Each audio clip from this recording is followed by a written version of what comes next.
उसके लिए तो भारत सरकार ने इसको कैंपेन मोड में कहा है चलाने के लिए, लेकिन कैंपेन आप जैसा जानते हैं कि पहले इंस्टीट्यूशनल कैंपेन या स्कूल्स और आंगनवाड़ी केंद्र के माध्यम से होता है, और उसके बाद जो बचे हुए होते हैं उसका आउटरीच सेशंस पे हम लोग करते थे। लेकिन चूंकि अभी स्कूल्स और आंगनवाड़ी केंद्र बंद पड़े हुए हैं और ये वैक्सीनेशन रुक नहीं सकता है क्योंकि ये सरकार की प्रायोरिटी में है, आप जानते हैं। तो हम लोगों ने जो कोरोना को लेकर के भारत सरकार ने गाइडलाइंस इश्यू किए हुए हैं एहतियात बरतने के लिए, वो सबको ध्यान में रख करके और उसका अनुपालन करके इसको आउटरीच सेशंस पे चलवाने के लिए भारत सरकार को प्रपोजल भेजा था, जिसमें स्वीकृति मिली है। आप सभी लोग जानते हैं कि 24 जिले जो पहले जेई के वैक्सीनेशन के से आच्छादित थे, वहां पर केसेस कम हुए हैं, और ये हाईएस्ट लेवल अगर कहा जाए तो हाईएस्ट लेवल पे जब भी आरआई की बात होती है तो आरआई में जेई कंपोनेंट को ज्यादा रिव्यू किया जाता है, और ये खासकर एईएस और जेई के परिप्रेक्ष्य में जब भी समीक्षा होती है तो जेई वैक्सीनेशन की समीक्षा की जाती है। ये एक बहुत ही महत्वपूर्ण कार्यक्रम आपके जिले में प्रारंभ हो रहा है। मेरी शुभकामनाएं हैं पूरी टीम को, और अपेक्षा करते हैं कि आप इसको जैसे रूटीन इम्यूनाइजेशन को आपने अपनी मेहनत से और टीम एफर्ट से आप लोगों ने काफी इम्प्रूवमेंट किया है, और नेशनल लेवल पे कहें तो हम लोग एक सम्मानजनक स्थिति में है। लेकिन आपको ये भी पता होगा कि इस साल भारत सरकार ने कंडीशनैलिटी क्राइटेरिया में 90% फुल इम्यूनाइजेशन को एक क्राइटेरिया बनाया है। तो हम लोग को थोड़ा सा और माइक्रो डिटेलिंग करने की आवश्यकता होगी, और जो पार्टनर्स हमारे इस अभियान में जुड़े हुए हैं उनको भी अपने स्तर से प्रयास करना होगा, ताकि जो टारगेट भारत सरकार द्वारा फिक्स किया गया है उसको आप अचीव कर पाए। मैं आप सबको शुभकामनाएं देता हूं, और ये जो आज ओरिएंटेशन या वर्कशॉप कहें, ये जूम के माध्यम से किया जा रहा है, जो भी दिशा निर्देश दिए जाएं कृपया करके उसको ध्यान से सुने, और आगे आने वाले समय में जब ये आप जुलाई से स्टार्ट करने का सोच रहे हैं। नहीं सर, पार्टी तो अक्टूबर, अभी तो 9 वाला, 9 तो करेंगे 15 तारीख से, 17 तारीख से 17 जून से जो अभियान प्लान है, कोशिश करें कि जिनका भी इनको ड्यू है वो उनको आप आउटरीच सेशंस पे ले आए और बच्चों को निश्चित रूप से इसका टीकाकरण कराएं। अभी हम लोगों ने देखा कि 2 महीने जब हमारा वैक्सीनेशन बंद था और अचानक 6 मई से जो हम लोगों ने स्टार्ट किया है, तो मतलब 75% से अधिक जिलों ने जो उनके लिए महीने का टारगेट था उससे अधिक अचीवमेंट दिया है। तो इसका मतलब है कि आपके स्तर से अच्छा प्रयास किया गया है, ताकि जो बैकलॉग है उसको हम लोग क्लियर कर पाए और जो स्टेट के लिए टारगेट निर्धारित है उसको अचीव कर पाए। तो मैं अपेक्षा करता हूं कि आप लोग इस प्लान को सफलतापूर्वक चलाएंगे, और जो भारत सरकार और बिहार सरकार ने हम लोग के लिए टारगेट निर्धारित किया है उसको अचीव करने में हमारा सहयोग करेंगे। मुझे बताया जा रहा है कि आप लोगों ने ड्यू लिस्ट प्रिपरेशन के लिए, हाँ, बहुत सारे फीडबैक आपको बहुत सारे माध्यम से सुनने में मिलता होगा, लेकिन मैं आपको कॉम्प्लीमेंट करना चाहूंगा कि पल्स पोलियो की टीम ने जो पहला राउंड सर्वे किया था वो भी काफी अच्छा हुआ था, उसका डॉक्यूमेंटेशन भी है और एक एक व्यक्ति का लाइन लिस्ट है। और अभी जो सुपरवाइजर्स के द्वारा कर रहे हैं सर्वे, वो भी अच्छा हो रहा है और उसमें काफी सिम्टोमेटिक लोग मिल रहे हैं।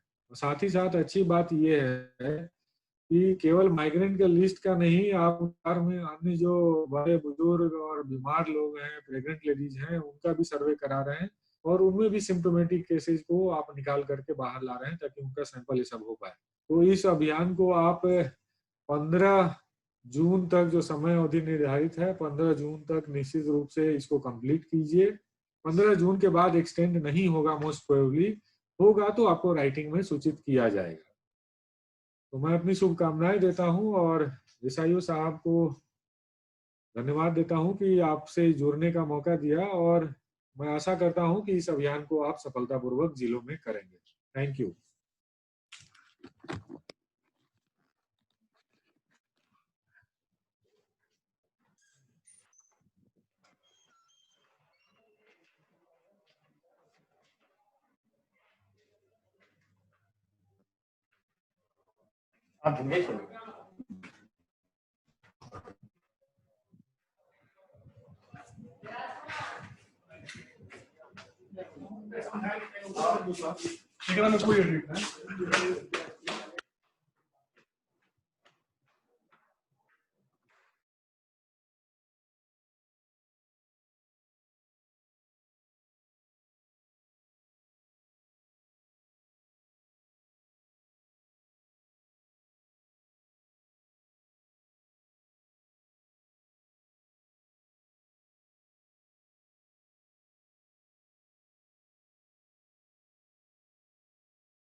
Good morning everybody. अभी आपने ईडी साहब को सुना, इसलिए बोल रहा ना कि यहाँ एक ही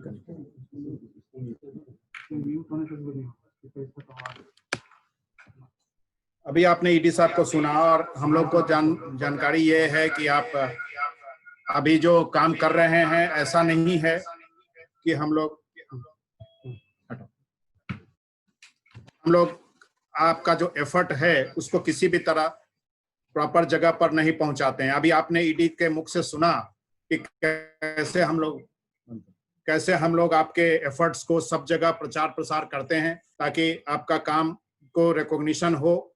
और हमें अभी बताया गया कि जो हम लोग आरआई जो इसमें कर रहे हैं और गूगल शीट पे जो स्प्रेड आप भेज रहे हैं, इसका भी काफी आप लोगों को डीआईओस के द्वारा भी कुछ इंडिविजुअल फीडबैक भी आया है कि वो लोग अच्छा कर रहे हैं, और उनका रिकॉग्निशन भी उनसे इससे प्रोत्साहित होके जो ब्लॉक थोड़ा लो परफॉर्मिंग भी था वो भी अब अच्छा करने लगा है। और इसमें और आगे चल के बताएं कि जो हम लोग आगे इसको जारी रखेंगे, बढ़िया काम को जारी रखेंगे। और हमको ये भी देखने के मिला कि अभी कुछ जिले अपना अलग से भी एनालिसिस शुरू कर लिए हैं। तो अपना अलग से जो एनालिसिस शुरू किए हैं उसके चलते भी आपको सहूलियत हो रहा होगा। आप ये जानते हैं कि आईएमआई में हम लोग तो झेले बहुत, लेकिन कुछ बढ़िया काम किए हम लोग कि गूगल शीट पे काम करना सीख गए। गूगल शीट पर जो काम करना सीख गए हैं, तो इससे फायदा अभी आपको दिख रहा होगा कि अभी नया गूगल शीट सर्वे के लिए, जैसे अभी ईडी साहब ने भी कहा आपको और आपने भी सुना कि गूगल शीट से हम लोग को कितना फायदा है। और अपडेट जो आप जिलों से आता है आपका आरआई के काम का, वो हम रोज के रोज नियमित रूप से ईडी को देते हैं। अभी हम लोग जेई का जो है कार्यक्रम, इसमें कैंपेन कर नहीं सकते हैं। दबाव माननीय मुख्यमंत्री से लेकर भारत सरकार सभी का है कि हम लोग कैसे इसको जेई कैंपेन करें। चूंकि मास लेवल पर स्कूल बंद है, और पहले के जितने जिलों में हम लोगों ने एमआर का या जेई का कैंपेन किया है, तो उसमें हम लोगों ने स्कूल से ही प्रारंभ किया था, क्योंकि स्कूल में एक मुश्त हमें काफी बच्चे मिल जाते थे। कितना दिन इंतजार करेंगे? अभी जो हम लोग एचआरडी का जो रिपोर्ट देख रहे थे उसमें 15 अगस्त के बाद शुरू होगा स्कूल, तो हम लोग बाद में देखेंगे स्कूल का। फिल वक्त अभी हम लोग ये करते जाएंगे कि अपना आउटरीच सेशन, जो हम लोग आरआई का सेशन होता है, उसमें हम लोग अपना जेई शुरू करें। एक्स्ट्रा वैक्सीन भेज के, जैसे सीतामढ़ी और शिवहर में तो कैंपेन बीच में रुकना पड़ा था, उसमें भेज के करा रहे हैं, जो कि पूर्ण किया जा रहा है।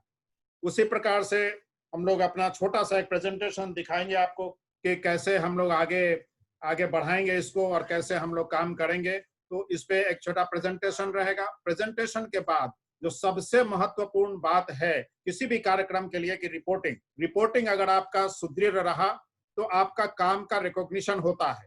काम हम लोग आज करते हैं, कल भूल जाते हैं, और इसको कहीं डॉक्यूमेंट नहीं करने से हम लोग फिर इसको बता नहीं सकते। ऑल ऑफ अ सडन फिर किसी दिन आपको यहाँ से फोन जाए कि एक दिन बढ़िया काम हुआ तो उसको कुछ फोटो भेजिए, तो ये आप भेज नहीं सकते। तो जो भी काम हो, एक दो फोटो, आप फोटो भेजने में क्या होता है कि हमारे पास हजारों की संख्या में फोटो आने लगता है, तो हमारा भूल जाते हैं कि कहाँ का कौन फोटो कहाँ कहाँ रह गया। तो कुछ डॉक्यूमेंटेशन अपने स्तर से एक फोल्डर बना के वहां रखने का प्रयास करिए कुछ बढ़िया काम का। जैसे डीएम कुछ कर रहे हैं, आप कुछ कर रहे हैं, कहीं रिफ्यूजल में आपको कुछ हासिल हुआ, कहीं बहुत सुदूर क्षेत्र में आपको कुछ कामयाबी मिला, तो इसको आपको डॉक्यूमेंट करने से फायदा होता है कि भविष्य में हम लोग को जैसे ही हमारे एसएमओ तो छोड़ के बाकी सब लोग तो ज्यादातर बिहार के ही हैं, तो एसएमओ कुछ बाहर के हैं, और जैसे बिहार के कुछ लोग, हम लोग जो बाहर जाते हैं तो बिहारियों के प्रति क्या भावना है लोगों का, अभी भी बदला है, लेकिन अभी उस तरह से नहीं बदला जिस तरह से केरल के लोगों को लोग सम्मान से देखते हैं। तो हम लोगों को एक छवि बनाना है कि इतना मेहनत करने के बाद हम लोगों को भी एक रहे कि अपना उचित सम्मान मिले। बाकी हम लोग अपना काम करने से कहीं भी, आप जानते हैं कि कोई भी कार्यक्रम में अगर सफलता उसको चाहिए तो आरआई के लोगों को जोड़ा जाता है। तो इसलिए हम आपसे चाहेंगे कि जो भी इसमें सहयोग हो हम लोग आपको करें, और इसके साथ ही आपको एक प्रेजेंटेशन दिखाएंगे, जो प्रेजेंटेशन आपको स्लाइड में, तो हम लोग एक छोटा सा प्रेजेंटेशन दिखाएंगे आपको। ठीक, हाँ देख लीजिए इसमें कौन कौन 9 जिले हैं, और 9 जिले को हम लोगों ने चुना है, और 9 जिले में ही हम लोग को कार्यक्रम करना है। आगे का जो 3 जिला छूटा रहेगा उसको बाद में गवर्नमेंट ऑफ इंडिया से परमिशन आएगा, और उसके बाद हम लोग जोड़ेंगे। और इसके साथ ही इसका नेक्स्ट स्लाइड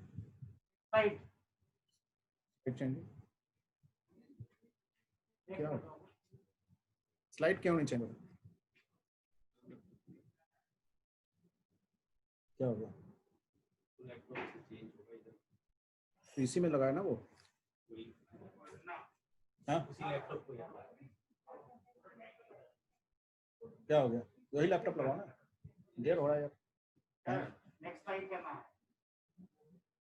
एरो से करो।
ठीक है, अभी ठीक है।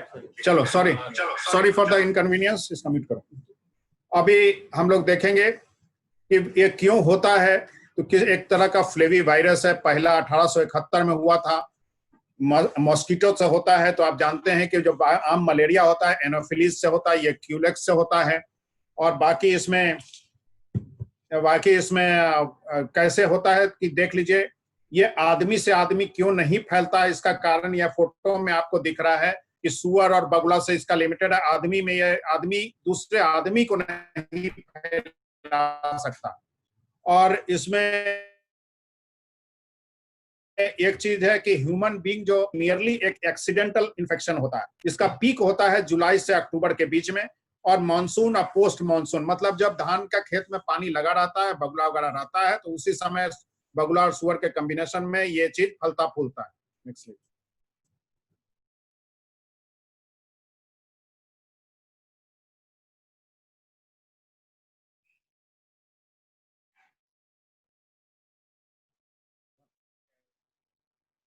हाँ, अभी देखिए इसमें जो लक्षण क्या है, हम लोग को ज्यादा जो फील्ड में वाले आदमी हैं, तो हम लोग को मेन समझना क्या है। ये एकदम आप देख रहे हैं कि बुखार आएगा तेज, नाक में ये गर्दन टेढ़ा हो जाएगा, फिर इसमें लकवा जैसा मिलने लगेगा, फिर इसमें चमकी जैसा होता है, खूब हाथ पैर हिलना, कन्वल्सन जिसको कहते हैं, और फिर आपको मरीज कोमा में चला जाता है, फिर मौत होती है।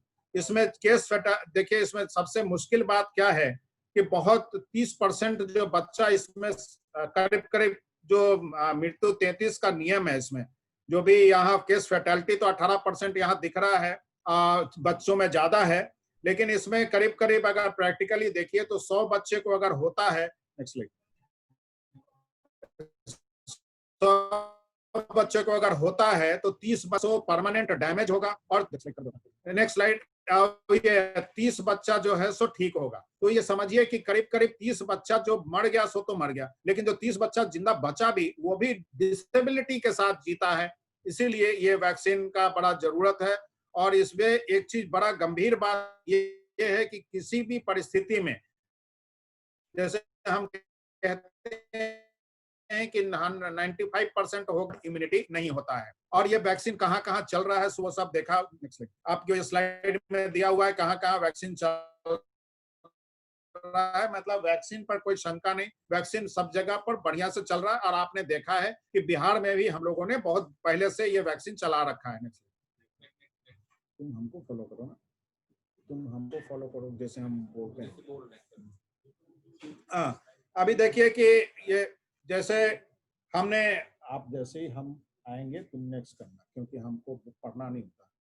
ये देख लीजिए कि गवर्नमेंट ऑफ इंडिया का डिसीजन था कि मास वैक्सीनेशन करना है, और उसके बाद vaccination is the only effective solution. ये कौन कर रहा है? कंट्रोल विद डेमोन्स्ट्रेशन इम्पैक्ट होता है, लेकिन शर्त इसमें यही है कि सभी बच्चे को टीकाकरण होना है। टीकाकरण से जो छूटा हुआ बच्चा रहेगा उसमें ये वैक्सीन मतलब जेई होने की संभावना बनी रहेगी। हम बोले नेक्स्ट करो, जब हम पढ़ने लगते हैं तो तुम आगे बढ़ाओ, उतना टाइम नहीं लगता हमको। जेई वैक्सीनेशन किसको करना है? 1 से 15 साल तक के बच्चों को करना है। और आपको मैंने ये भी बताया कि 15 साल तक अभी हम लोग नहीं जा सकते हैं, तो 1 से 5 साल वाले में जाएंगे। और जब स्कूल खुलेगा तब हम लोग आगे का बात करेंगे। साथ ही साथ ये दिखाएंगे आपको कि जब खत्म हो जाएगा कैंपेन तो हम लोग 9 महीने से शुरू करेंगे, अभी हम लोग 1 साल से शुरू करेंगे, और कैंपेन में 1 साल से। और आपने अभी जो स्लाइड दिखाया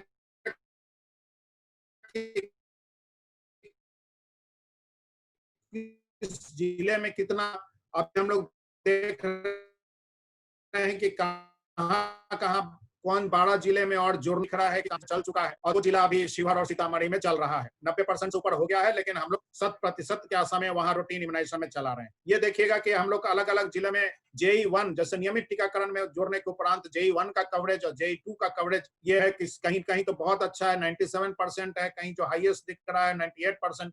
तो हम लोग को ये कोशिश करना है कि JE1 और JE2 दोनों का दोनों 98% 100% हो तो भी टारगेट रखेंगे तो 98 तक पहुंचेंगे।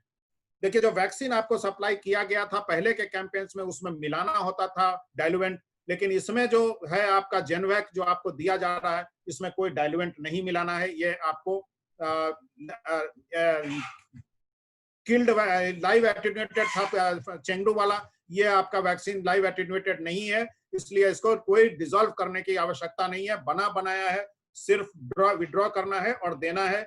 और इसमें देखना है कि 0.5 ml सब क्यूटेनियस देना है, जो जैसे 14 था। तुम बैठ जाओ, you'll be able to understand. It doesn't get that medically. तो क्या कौन वैक्सीन देना है, और इसमें हम लोग को ये देना है कि बच्चों को नीचे जो जांघ में देना है, और एक जो वाइल होगा वो 5 डोज का होगा। और देखिए इसमें भी है कि 1 डोज एंड 5 डोज वाला आया है, लेकिन आपको जो सप्लाई किया गया है वो 5 डोज है, राइट। तो 5 इंट्रामस्कुलरली देना है, और इसमें कहाँ कहाँ देना है हम लोग साइट भी आपको दिखाएंगे। आगे बढ़ो, चलो।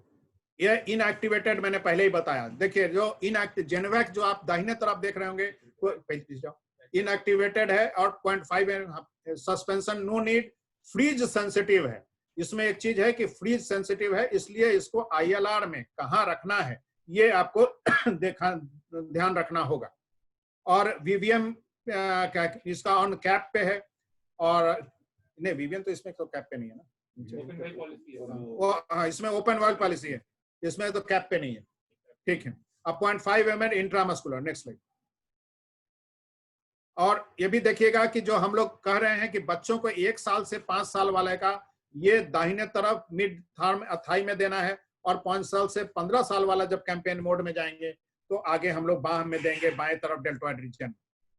अब मैंने बोला था पहले कि इसको फ्रीज सेंसिटिव होने के वजह से इसको कहाँ रखना है, ये देखिए कि बीच में रहे ताकि ये फ्रीज नहीं हो। 2 से 8 डिग्री टेम्परेचर इसका बना रहे। ओपन वाइल पॉलिसी एप्लीकेबल है, और जो पहले से जो हम लोग का वैक्सीन चलता था उसमें ओपन वाइल पॉलिसी नहीं है, लेकिन इस 9 जिले में जो वाइल सप्लाई होगा उसमें ओपन वाइल पॉलिसी रहेगा। लेकिन कैंपेन में चूंकि इतना मास यूज होगा, इसमें आपको इसमें विशेष चिंता करने की आवश्यकता नहीं है। फिर भी डेट और टाइम मेंशन करना नितांत आवश्यक है। नेक्स्ट।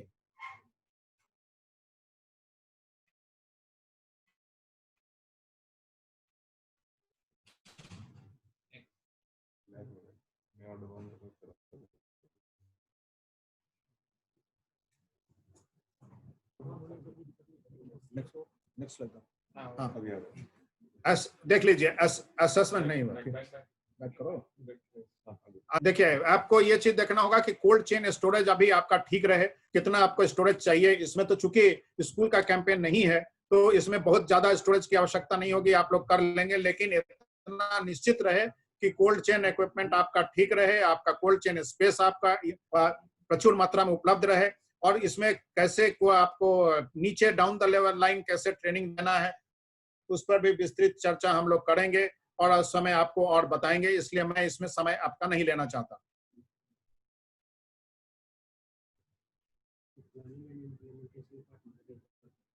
बता गया, ठीक है।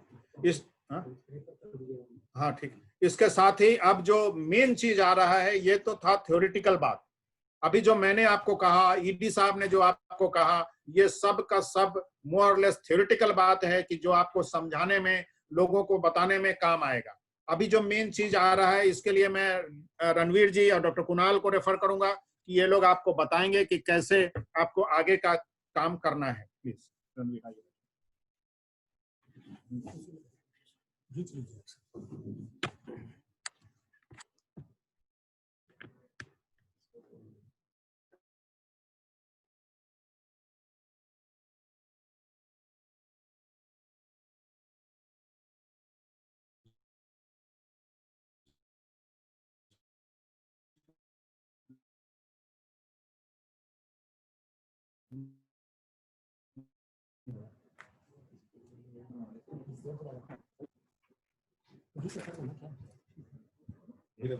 स्लाइड में लैग होता है ना,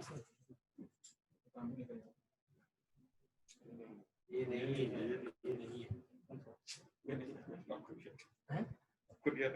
इसमें नहीं है, क्या करते हो यार तुम लोग, तो पीपीटी है ना, इतना भी होमवर्क नहीं कर सकते हो।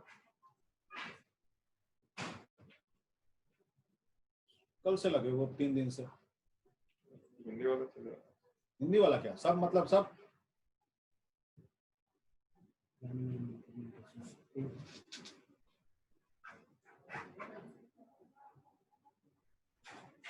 इसी में लेते ना, अपना स्लाइड चेंज कर सकते, नहीं कर सकता ये चेंज हो सकता है। लैग हो जाता है। सभी लोगों को नमस्कार।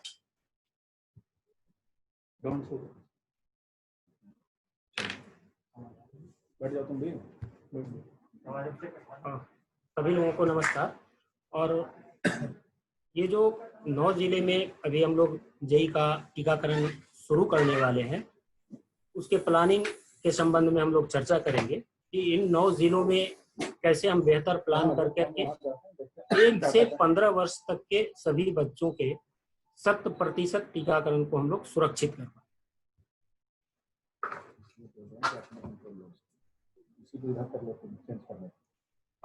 ये आप लोग के सामने एक डाटा प्रदर्शित है।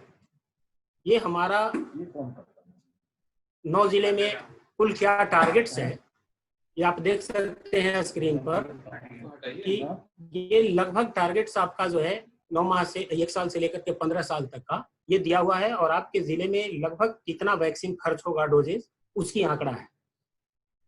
और ये पीपीटी ऑलरेडी आप लोगों को शेयर कर दिया जाएगा सॉफ्ट कॉपी में। मुख्य बातों पर यदि हम लोग आते हैं, जैसा कि सर ने आपको बताया, जेई का टीका हम लोग नियमित टीकाकरण के साथ 17/5/2020 से प्रारंभ करेंगे सभी सत्रों पर, अर्थात 17/5/2020 से जो भी नियमित टीकाकरण हमारा सत्र संचालित होगा उन सभी सत्रों पर जेई का टीकाकरण प्रारंभ किया जाना है। यह जेई का टीका सर बता चुके हैं कि 1 से 15 साल तक के बच्चों को दिया जाना है।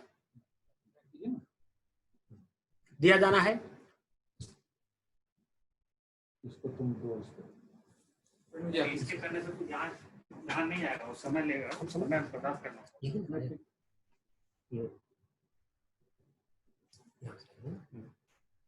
ये आ गया वो कर दे रहा है, कौन कर रहा है नहीं पता चलेगा ना। जेई का टीका प्रथम चरण में हम लोग 2 चरण में बांटेंगे, सर बता चुके हैं। अभी हमारा प्रथम चरण में नियमित टीकाकरण सत्रों पर 1 से 5 वर्ष उम्र तक के सभी बच्चों को देंगे, और नियमित टीकाकरण सत्र पर 1 से 5 वर्ष के बच्चों पर फोकस रहेगा। लेकिन 6 वर्ष से 15 वर्ष तक के वैसे बच्चे जो किसी विद्यालय में पढ़ने नहीं जाते हैं उन पर भी हम फोकस करेंगे, और उनको भी बुला करके इन नियमित टीकाकरण सत्रों पर उनका भी टीकाकरण हम लोग कर देंगे।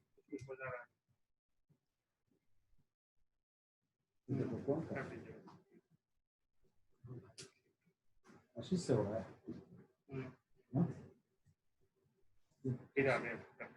किससे हो रहा है, कैसे पता चलेगा? मुख्य रूप से बातें ये है कि यह जो प्रोग्राम चलाया गया है और जो बनाया गया है, यह कोविड संक्रमण को देखते हुए जेई टीकाकरण अभियान के तहत 1 से 5 वर्ष तक के सभी लक्षित बच्चों को जेई का टीका लगाने हेतु नियमित टीकाकरण सत्र के अतिरिक्त अलग से अधिकतम 2 टीकाकरण सत्र आयोजित किया जा सकता है, एवं उन सत्रों पर मात्र जेई का टीका दिया जाएगा। यह निर्णय इसलिए लिया गया है कि अभी कोविड के संक्रमण में हम सभी लोग जानते हैं कि physical distancing, social distancing maintain करना है। अतः एक दिन उस गांव के सभी बच्चों का टीकाकरण कराना सुनिश्चित नहीं हो पाएगा, बहुत भीड़ बढ़ जाएगी। इसलिए यह निर्णय लिया गया है कि 17 तारीख से जो जेई का टीकाकरण हम प्रारंभ करेंगे, उसके बाद जिस सत्र पर 17 तारीख को टीका दिया जाएगा, इसके अलावे उसी टीकाकरण सत्र पर 2 अलग दिन जाकर एएनएम टीकाकरण करेगी, और जो भी हमारा लक्षित बच्चे हैं उनका टीकाकरण सुनिश्चित करेगी। यह जो 2 अतिरिक्त टीकाकरण सत्र लगाने हेतु निर्देशित किया जा रहा है, इसमें यह अधिकतम है। अधिकतम का मतलब है कि हो सकता है कुछ वैसे गांव टोला हो जहां नियमित टीकाकरण सत्र के अलावे एक अलग से सत्र लगाने के बाद ही सभी बच्चों को कवर कर लिया जाए, और कुछ गांव बड़े होंगे जहां एक से अधिक सत्र लगाने की जरूरत होगी, तो अधिकतम नियमित टीकाकरण सत्र पर 2 बार अलग से हम भेज सकते हैं। तो कहीं एक बार में ही काम हो सकता है और कहीं 2 बार भेजने की जरूरत पड़ेगी।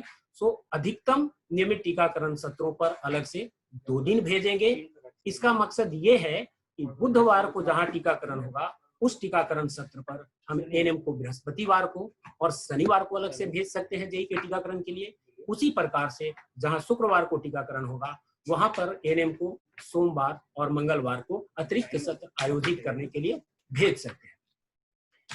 एक प्रश्न बहुत जगह से क्वेरी आया था कि बहुत जगह टीकाकर्मी की संख्या अधिक है, इस परिस्थिति में हम ये भी कर सकते हैं कि जो अतिरिक्त टीकाकर्मी हैं उनको नियमित टीकाकरण सत्रों पर एक एएनएम के साथ जोड़ दिया जाए, और जैसे बुधवार और शुक्रवार को टीकाकरण होगा तो एक एएनएम वहां पे टीकाकरण का काम कर लेगी और एक एएनएम सेपरेट जेई का वैक्सीनेशन कर लेगी। इस परिस्थिति में उन सत्रों पर एक ही बार अलग से जाने की आवश्यकता पड़ेगी। तो इस तरीके से मैन पावर का हम बेहतर उपयोग कर सकते हैं। प्रत्येक टीकाकरण सत्र पर कम से कम जेई का 10 वायल देना आवश्यक होगा। यहाँ पुनः मैं इंगित करता हूँ, कम से कम 10 वायल जेई का देना आवश्यक होगा। आवश्यकता पड़ती है तो आप 2-4 बढ़ा भी सकते हैं। प्रत्येक टीकाकरण सत्र पर जेई का एक अभियान टेलीसीट भी देना होगा एवं पर्याप्त मात्रा में जेई टीकाकरण कार्ड दिया जाना है। तो प्रत्येक सत्र पर जेई का एक टेलीसीट होगा और पर्याप्त मात्रा में बच्चों को जो टीका दिया जाएगा, जिन बच्चों को भी जेई का टीका दिया जाएगा उन्हें वैक्सीनेशन कार्ड भी दिया जाएगा अलग से। तो पर्याप्त मात्रा में प्रत्येक टीकाकरण सत्र पर जेई का टीकाकरण कार्ड होना आवश्यक होगा। प्रत्येक टीकाकरण सत्र पर 2 फ्लैक्स बैनर का भी हम लोग उपयोग करेंगे, जिससे कि आम जनमानस में प्रचार प्रसार कार्यक्रम के बारे में किया जा सके। अतः प्रत्येक सेशन साइट पर 2 फ्लैक्स बैनर भी देना होगा। 6 से 15 वर्ष उम्र तक के बच्चों को जेई का टीका का प्लान हम लोग स्कूल में करेंगे, और स्कूल प्लानिंग बच्चों की उपस्थिति स्कूल में होने के उपरांत ही किया जाएगा। अभी सभी लोग जानते हैं कि स्कूल बंद है, और जहां स्कूल बंद है तो बहुत सारे विद्यालय में क्वारंटाइन सेंटर या अन्य प्रकार के कार्यों में उसका उपयोग किया जा रहा है। इस परिस्थिति में स्कूल का टीकाकरण जब बच्चों की उपस्थिति स्कूल में सुनिश्चित हो जाएगी, तब हम वहां अभियान के माध्यम से करेंगे। स्कूल आधारित अभियान शुरुआत करने हेतु निर्णय जिलों द्वारा किया जाएगा। ध्यान देने की बात है कि स्कूल आधारित अभियान प्रारंभ करने हेतु निर्णय जिलों द्वारा किया जाएगा एवं इसकी सूचना राज्य स्तर पर उपलब्ध कराना होगा।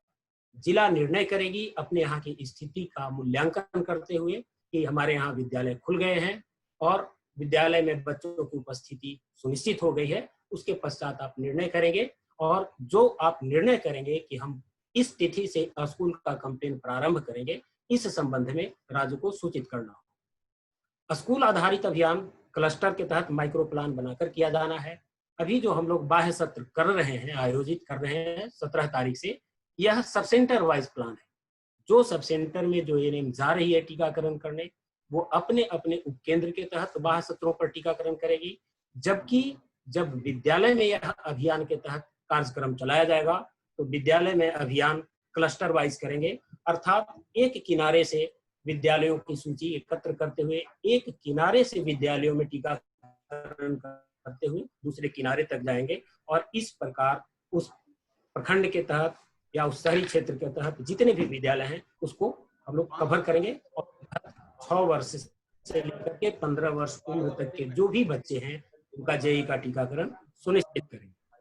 स्कूल आधारित अभियान हेतु पूर्व में निर्गत दिशा निर्देश कार्यालय का पत्रांक 7053 दिनांक 23/12/19 के आलोक में किया जाना है। अर्थात इस पत्र के माध्यम से जो वित्तीय दिशा निर्देश स्कूल अभियान के लिए दिया गया है और जो प्लानिंग के लिए दिया गया है उसका हम लोग अनुपालन करें। कोविड संक्रमण को देखते हुए सभी प्रकार के सत्रों, आज जो सत्र आयोजित किए जाएंगे 17 तारीख से, और जब जिला के द्वारा निर्णय लिया जाएगा कि हम स्कूल कैंपेन करेंगे, तो उक्त दोनों प्रकार के सत्रों पर संक्रमण से सुरक्षा हेतु दिए गए निर्देश का अनुपालन किया जाना है।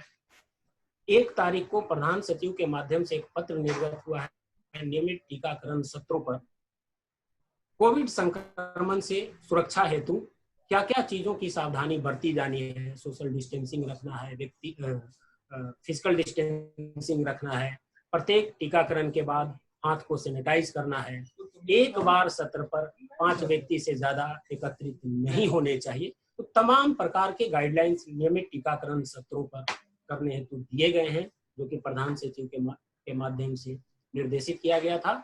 उसका अनुपालन दोनों प्रकार के सत्रों पर किया जाना है, अर्थात 17 तारीख से जो आयोजित हो रहा है उसमें भी उसका अनुपालन करेंगे, और जब बाद में स्कूल पे हम यह कैंपेन चलाएंगे तो वहां भी जो टीकाकरण सत्र हमारा आयोजित होगा वहां पे भी यह सुरक्षा संबंधी जो निर्देश है उसका अनुपालन किया जाना है। स्कूल आधारित हेतु वित्तीय दिशा निर्देश का जिक्र मैंने कर दिया है, उसी के आलोक में किया जाना है।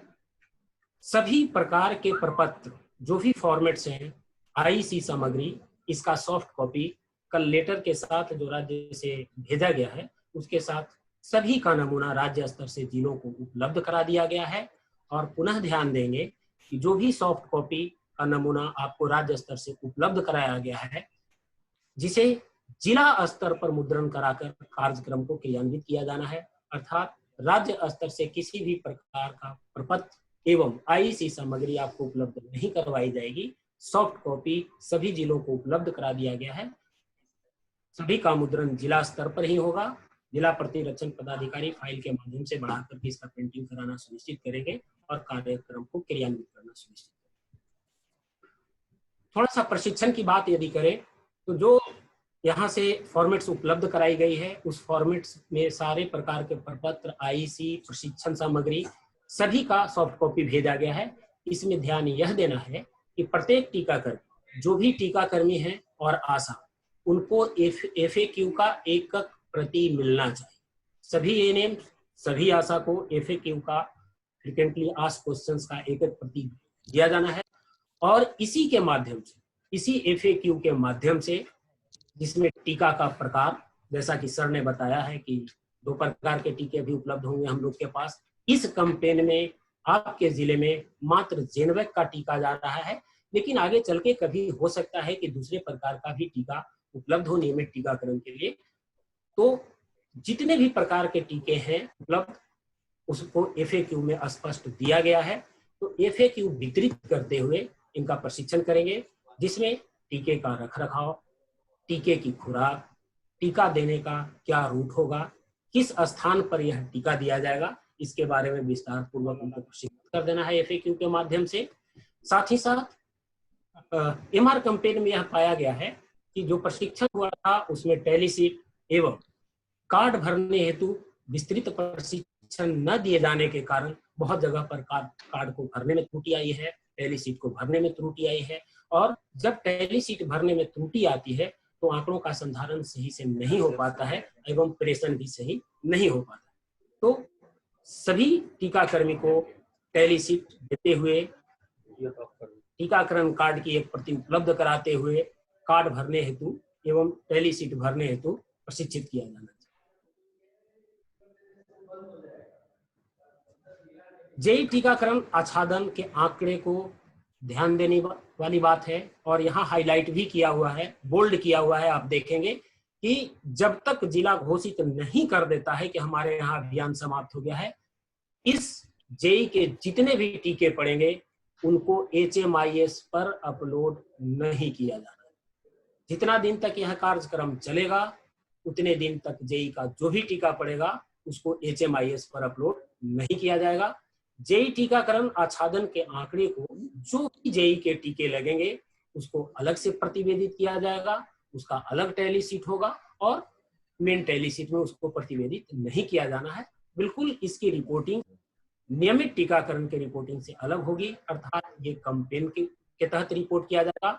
और प्रखंड तथा जिला से जेई टीका के आच्छादित आंकड़े को प्रतिवेदित करने के लिए अलग से प्रपत्र दिया जा रहा है, जिसके माध्यम से जो एएनएम टीकाकरण करके प्रतिवेदन प्रखंड पर भेजेंगी, उस प्रखंड पर भेजे गए प्रतिवेदन को एकत्रित करते हुए, आंकड़ों को एकत्रित करते हुए, संग्रहित करते हुए प्रखंड स्तर से वह रिपोर्ट जिला को भेजेंगे और जिला रिपोर्ट को प्रखंड वाइज संकलित करते हुए राज्य को प्रेषित करें। अभी आपके सामने ये जेई का टैली शीट प्रदर्शित किया जा रहा है। प्रत्येक बच्चा टीकाकर्मी के द्वारा जो जेई का टीका दिया जाएगा, तो प्रत्येक टीका देने के बाद जेई टीकाकरण कार्ड उस बच्चे को देना आवश्यक होगा। जितना भी जेई का टीका लगेगा सभी बच्चे को जेई का टीकाकरण कार्ड, जेई वैक्सीनेशन कार्ड देना होगा। जेई का जो भी टीका सत्र पर दिया जाएगा उसे अभियान के टैली शीट में ही भरा जाएगा। लाल अक्षरों में आप देख रहे होंगे कि जेई का टीका का आच्छादन नियमित टीकाकरण के टैली शीट में दर्ज नहीं किया जाएगा। क्योंकि जेई का टीका बिहार में पहले से 24 जिलों में चलाया जा रहा है, इसलिए नियमित टीकाकरण के टैली शीट में जेई के आंकड़ों को दर्ज करने के लिए कॉलम बने हुए हैं। तो ध्यान देने वाली बात है कि जेई का जो भी टीका दिया जाएगा उसको नियमित टीकाकरण के टैली शीट में नहीं भरा जाएगा। प्रत्येक बच्चा जेई का टीका देने के बाद थोड़ा सा स्कूल अभियान की हम लोग बात कर लेते हैं, क्योंकि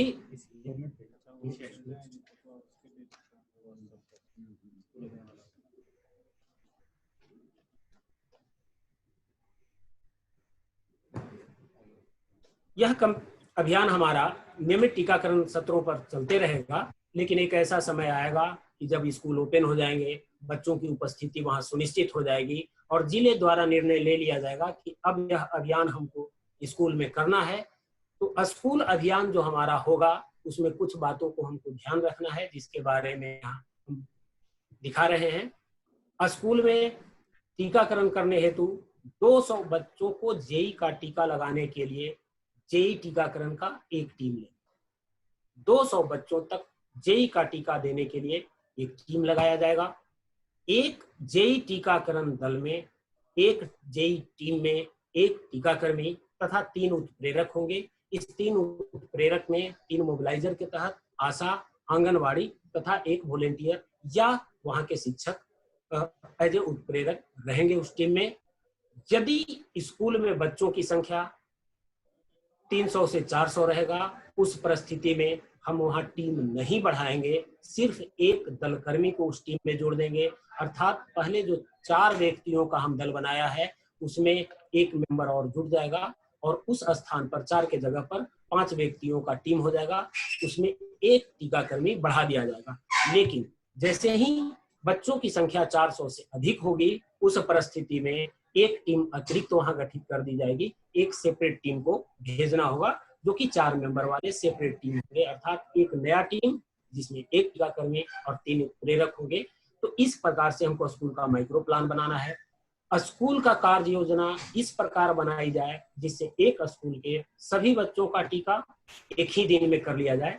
ऐसा हमें प्लान नहीं बनाना है कि एक विद्यालय में यदि 1000 बच्चे हैं, 1200 बच्चे हैं, तो इतना पर्याप्त मात्रा में वहां टीम भेजा जाए जिससे कि उस विद्यालय के सभी बच्चों का टीकाकरण एक ही दिन में सुनिश्चित किया जा सके। प्रत्येक सत्र हेतु पर्याप्त मात्रा में वैक्सीन कैरियर और कंडीशन आइस पैक भेजा जाए। प्रत्येक सत्र पर पर्याप्त मात्रा में वैक्सीन एवं 0.5 ml सिरिंज उपलब्ध रहना चाहिए। जैसा कि सर ने बताया कि जो वैक्सीन उपलब्ध कराई जा रही है वह पहले से घोला हुआ है, इसमें 5 ml अलग से घोलने वाली सिरिंज की आवश्यकता नहीं है। अर्थात जिन सत्रों पर जितने बच्चों को टीका दिया जाना है उस हिसाब से 0.5 ml का सिरिंज उपलब्ध रहना चाहिए ताकि हम सभी बच्चों का ससमय टीकाकरण सुनिश्चित कर सकें।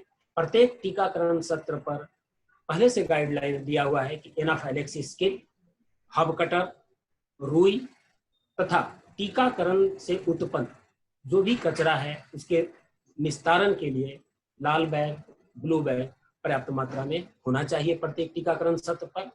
आकस्मिक स्थिति से निपटने के लिए प्रत्येक प्राथमिक स्वास्थ्य केंद्र पर 1 से 2 मात्रा में AFI किट की व्यवस्था की जानी चाहिए ताकि कभी भी फील्ड से कोई आकस्मिक घटना की सूचना प्राप्त होती है तो उसका समय से निराकरण किया जा सके, निदान किया जा सके।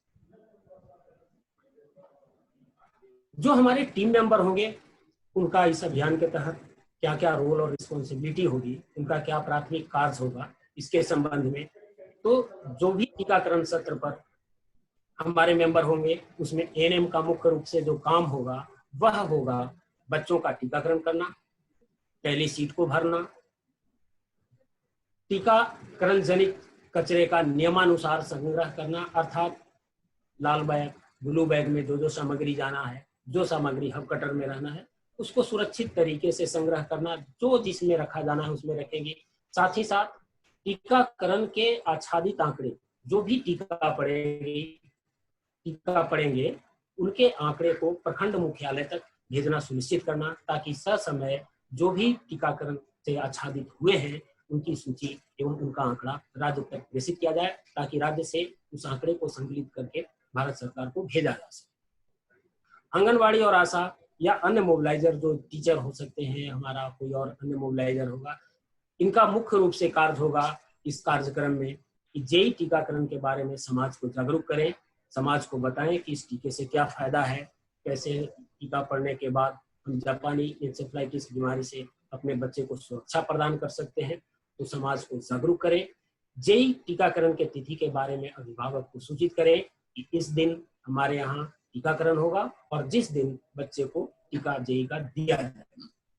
जेई टीकाकरण हेतु बच्चों की सूची तैयार करना, जिससे कि 1 से 15 वर्ष के सभी बच्चों का टीकाकरण किया जा सके। तो जो भी मोबिलाइजर हैं, आशा, आंगनबाड़ी या अन्य मोबिलाइजर, अपने क्षेत्र के सभी बच्चों की सूची तैयार कर लें, जिससे एक भी बच्चा छूटने नहीं पाए और सभी बच्चों का समय टीकाकरण सुनिश्चित किया जा सके। साथ ही साथ जब हमारा स्कूल अभियान प्रारंभ होगा तो अपने क्षेत्र के जो भी शिक्षण संस्थान है उनके प्रधानाध्यापक से मिलकर के उन बच्चों की सूची लेना, तथा उस विद्यालय में जब माइक्रो प्लान बन जाएगा तो उस विद्यालय में किस दिन टीकाकरण किया जाएगा इस तिथि से विद्यालय को अवगत कराना, ताकि उस विद्यालय में जितने भी बच्चों का नामांकन है सभी बच्चों का टीकाकरण सुनिश्चित किया जा सके और हम 1 से लेकर के 15 वर्ष तक के 100% बच्चों का टीकाकरण करने में सफलता प्राप्त कर सके। यदि जिस दिन सत्र पर टीकाकरण होगा उस दिन मोबिलाइजर का मुख्य रूप से काम होगा। यदि हम बाह्य सत्रों पर, आउटरीच सत्रों पर टीकाकरण कर रहे हैं तो उस दिन जो पहले से उनके द्वारा सूची बनाई जाएगी, उस सूची के अनुसार बच्चे को घर से बुलाकर टीकाकरण उनका सुनिश्चित करवाना, और टीकाकरण हेतु जब बुलाने जाएंगे हमारे मोबिलाइजर तो यह विशेष रूप से ध्यान रखना होगा कि सोशल डिस्टेंसिंग, फिजिकल डिस्टेंसिंग का अनुपालन हो और टीकाकरण सत्र पर ज्यादा भीड़ न लगे। जो दूरी हमें अपनानी है कोविड संक्रमण से बचाव हेतु उसका पालन किया जाना चाहिए।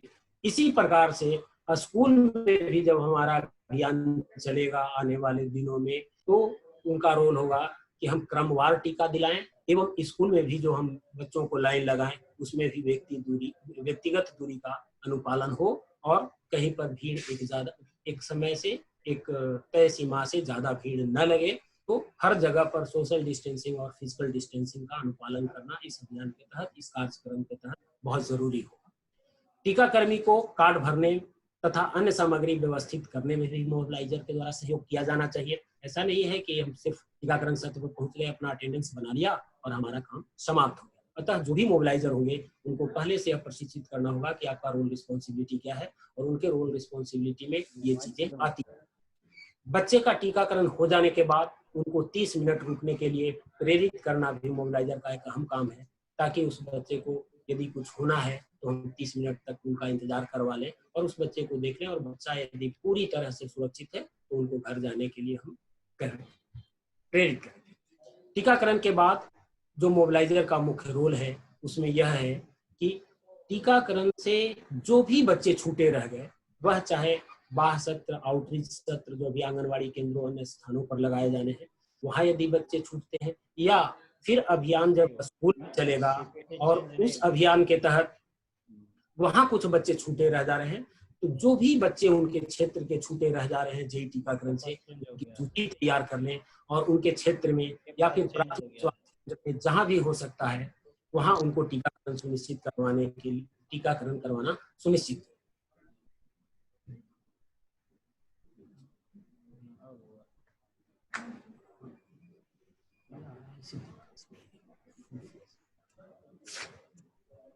पढ़े में हर दिन लग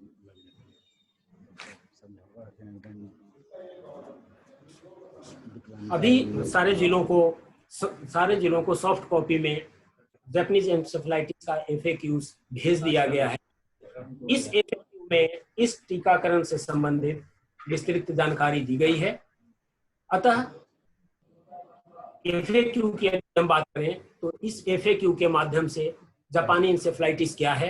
जापानी इंसेफ्लाइटिस विषाणु द्वारा फैलने वाली एक बीमारी है जिसके द्वारा चमकी के केस निकलते हैं। उसमें आप में देखेंगे कि इतना बच्चे चमकी बुखार से प्रभावित हुए हैं। तो चमकी बुखार भी होता है। यह बीमारी मानसिक मृत्यु का कारण भी बनता है। इसके बारे में SIO सर के द्वारा बताया गया है कि कितने बच्चों की मृत्यु हो जाती है, कितने बच्चे विकलांग हो जाते हैं और यह स्थिति बड़ा ही भयानक होती है। मीडिया भी बड़ी जोर शोर से इसका प्रचार प्रसार करती है कि इतने बच्चे जेई से ग्रसित हुए और जेई मृत्यु का कारण बने उन बच्चों का। जेई का प्रसार चक्र जो है वह जापानी इंसेफ्लाइटिस बीमारी क्यूलेक्स मच्छरों द्वारा फैलता है। ये मच्छर अक्सर धान के खेतों तथा पानी के तालाबों में रहते हैं जहां से जापानी इंसेफ्लाइटिस का फैलाव होता है।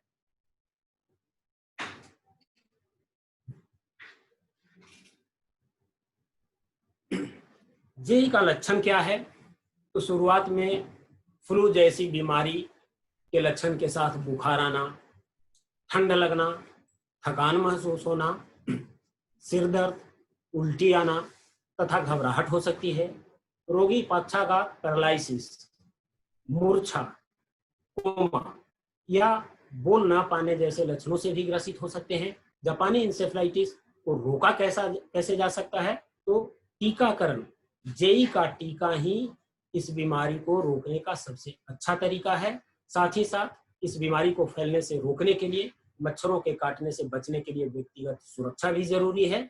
और सरकार द्वारा जेई प्रभावित जिलों में 9 माह से 15 वर्ष तक के सभी बच्चों का नियमित टीकाकरण के तहत जेई का टीका दिया जाता है। और आपके जिले में अभी यह अभियान चलाया जा रहा है जिसमें अभी प्राथमिक स्तर पर 1 से 15 साल तक के बच्चों को देंगे और जब नियमित टीकाकरण हो जाएगा तो आपके जिले में भी 9 से 12 माह में पहला और 16 से 24 माह में दूसरा टीका दिया जाएगा।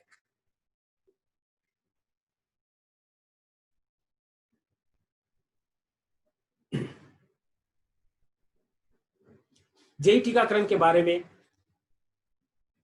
जापानी इंसेफ्लाइटिस से बचाव के लिए 3 प्रकार के टीके का इस्तेमाल टीकाकरण कार्यक्रम में किया जाता है।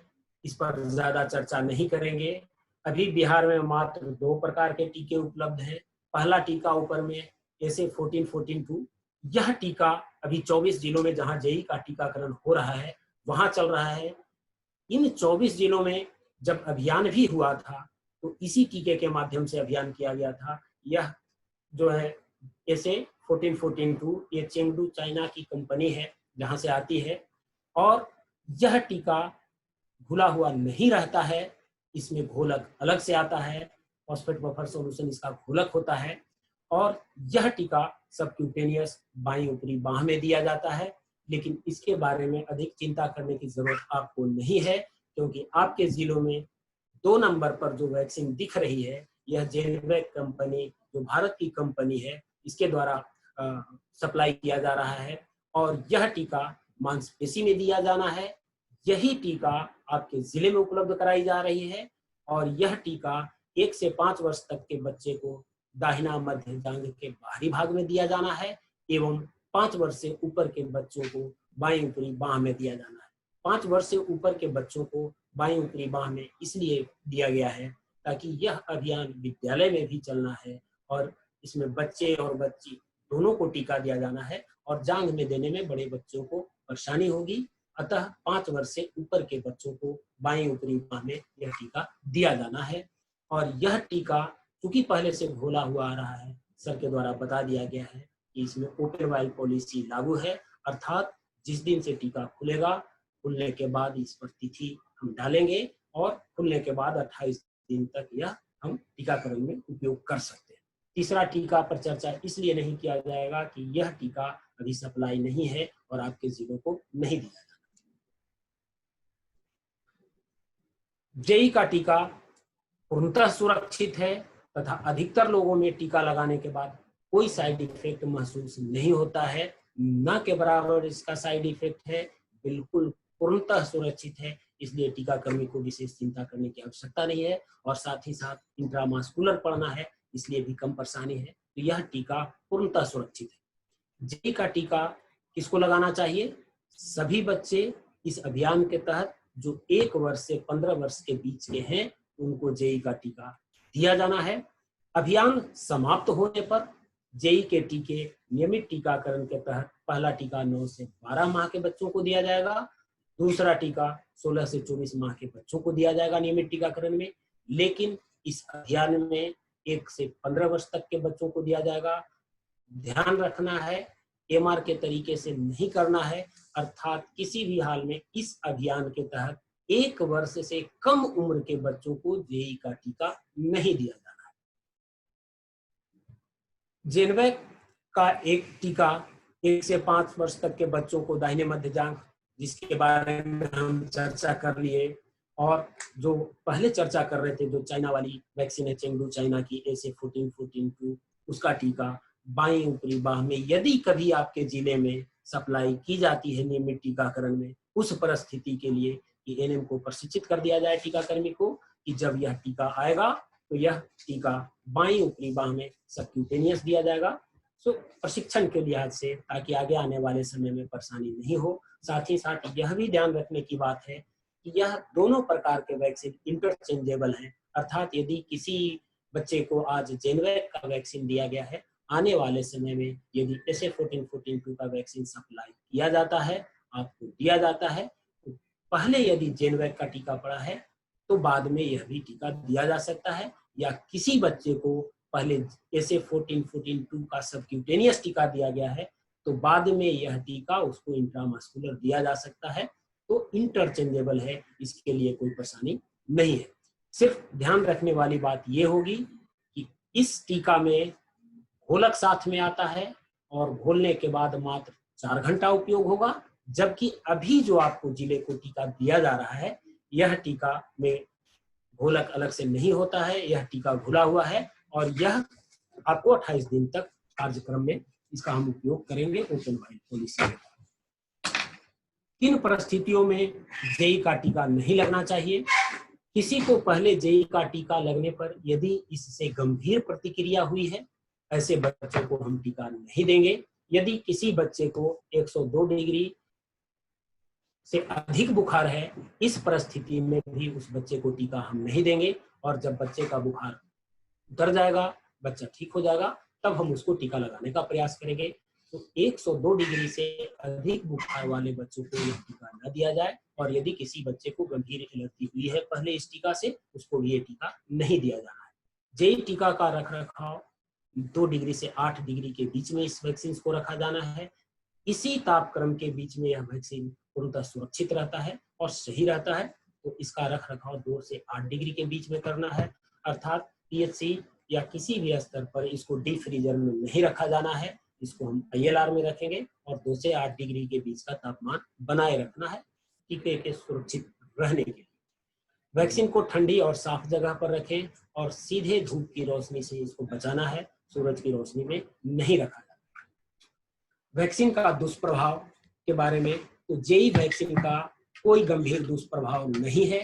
कुछ बच्चों में इंजेक्शन की जगह पर मामूली सूजन या लालिमा हो सकता है। जेई वैक्सीन जेई बीमारी का कारण कभी नहीं बनता है। एकदम ध्यान देने वाली बात है कि जेई के वैक्सीन से जेई बीमारी नहीं फैलती है, न यह बीमारी जेई का कारण बनता है। जेई बीमारी का यदि कभी भविष्य में आपको चेंगडू चाइना की SA1414-2 वैक्सीन सप्लाई की जाती है, उसको घोलना है, अलग से उसका घोलक आता है फॉस्फेट बफर सॉल्यूशंस। और एक बात ध्यान देने की है कि यह जो जेई का वैक्सीन आता है, इसका घोलक BCG और खसरे MR के तरीके का नहीं होता है। इस वैक्सीन का घोलक वैक्सीन वायल से ज्यादा अच्छा होता है एक नजर देखने में ऐसा लगेगा कि वह घोलक ही वैक्सीन वायल है। तो ध्यान रखने वाली बात होगी कि उसमें घोलक आता है चाइना वाली चेंगडू SA-1414-2 में, और घोलक मिलाने के बाद उस वैक्सीन का उपयोग मात्र 4 घंटा ही किया जाता है।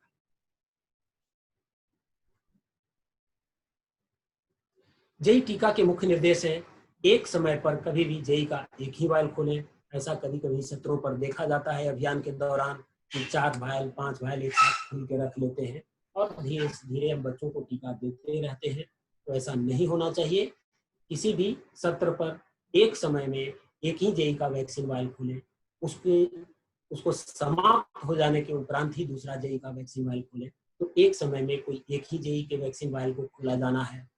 अगर बच्चा टीकाकरण में अनुपस्थित है तो उसे पास के PHC में लाकर बगल के टीकाकरण सत्रों पर जो भी बच्चे छूट जाते हैं टीकाकरण से, उनको टीकाकरण से वंचित न रखा जाए, उनका टीकाकरण कराना सुनिश्चित किया जाए। टीकाकरण से कोई गंभीर दुष्प्रभाव की स्थिति में तुरंत मेडिकल ऑफिसर या AEFI से संबंधित टीम को सूचित करें।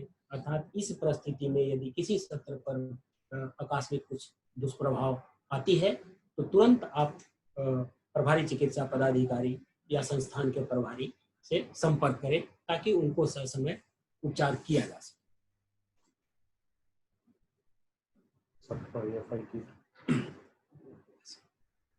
जेई का यह टीका ठंड के प्रति संवेदनशील है, अतः नियमित टीकाकरण सत्रों पर या स्कूल सत्रों पर कभी भी इस टीके को आइस पैक पर नहीं रखा जाना है।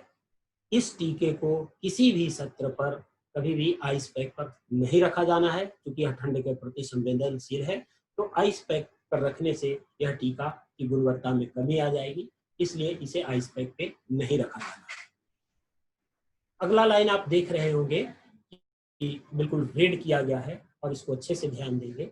जिस बच्चे को इस कार्यक्रम अर्थात इस अभियान में जेई का टीका दिया जाएगा, उस बच्चे को नियमित टीकाकरण के तहत पुनः जेई का कोई टीका नहीं दिया जाएगा। अर्थात 1 से 15 वर्ष के जितने भी बच्चे हैं उनको यदि हम जेई का टीका लगा देते हैं तो आने वाले समय में जो नियमित टीकाकरण में हम बात कर रहे थे कि 2 टीका पड़ना है, एक 9 से 12 महीने पर, दूसरा टीका 16 से 24 महीने पर, तो जिस बच्चे को इस अभियान में यह टीका पड़ जाएगा उनको फिर ये नियमित टीकाकरण के तहत जेई का कोई टीका दे नहीं होगा। अर्थात वह बच्चा नियमित टीकाकरण में जेई के टीका से बाहर होगा। इस कार्यक्रम अभियान के समाप्ति की घोषणा राज्य द्वारा नहीं की जाएगी आपके जिलों के लिए। आपके जिले के द्वारा ही इस कैंपेन की समाप्ति की घोषणा आपके जिले द्वारा की जाएगी और यह घोषणा 1 से 15 वर्ष तक के लगभग 70% बच्चों का टीकाकरण हो जाने के पश्चात आपके द्वारा किया जाएगा। और जब आप इस अभियान की समाप्ति की घोषणा करेंगे उस समय इसका क्लोजर रिपोर्ट राज्य को भेजना सुनिश्चित कर देंगे। तो अभियान की समाप्ति की घोषणा जिले द्वारा की जाएगी और अभियान समाप्ति के पश्चात फाइनल रिपोर्ट क्लोजर रिपोर्ट के साथ लगाते हुए राज्य को प्रेषित करना। ध्यान देने वाली बात है कि अभियान समाप्ति की घोषणा की तिथि अर्थात आपके द्वारा यदि राज्य को सूचित किया जाता है कि अगले महीने के 5 तारीख को हमारा अभियान समाप्त हो रहा है, तो 6 तारीख से जेई का टीका नियमित टीकाकरण में सम्मिलित करें। आप जिस तारीख से अभियान समाप्ति की घोषणा करेंगे ठीक उसके अगले दिन से यह टीका नियमित टीकाकरण में सम्मिलित हो जाएगा और उसके लिए पुनः नियमित टीकाकरण से संबंधित जो निर्देश दिए गए हैं उसका अनुपालन किया जाएगा। यह कैंपेन जब तक चलेगा तब तक कैंपेन संबंधित नियम लागू होंगे और जिस दिन आपके द्वारा अभियान समाप्ति की घोषणा की जाएगी अगले दिन से यह टीका नियमित टीकाकरण में सम्मिलित हो जाएगा और नियमित टीकाकरण से संबंधित जो जेई टीकाकरण का निर्देश है उसका अनुपालन होना चाहिए, किया जाएगा। नियमित टीकाकरण में जेई का 2 टीका पहले भी चर्चा हो गई है, 9 से 12 माह के बीच एवं दूसरा टीका 16 से 24 माह के बीच दिया जाना है। जेई का दूसरा टीका 16 से 24 माह के बीच। पुनः ध्यान देने वाली बात है कि नियमित टीकाकरण में जेई का दूसरा टीका 16 से 24 माह के बीच उसी बच्चे को दे होगा जिसने नियमित टीकाकरण के तहत जेई का पहला टीका 9 से 12 माह के बीच लिया है। क्योंकि हम कैंपेन अभी कर रहे हैं, 1 साल से 15 साल तक के सभी बच्चों का टीकाकरण हम सुनिश्चित कर देंगे, तो उन बच्चों को पुनः जेई का टीका नियमित टीकाकरण में नहीं दिया जाना है। इसलिए जैसे ही अभियान समाप्त होगा, आपके पास जेई टीकाकरण देने के लिए जो एज ग्रुप रहेगा, जो आयु बचेंगे, वह 9 माह से 12 माह वाले रह जाएंगे।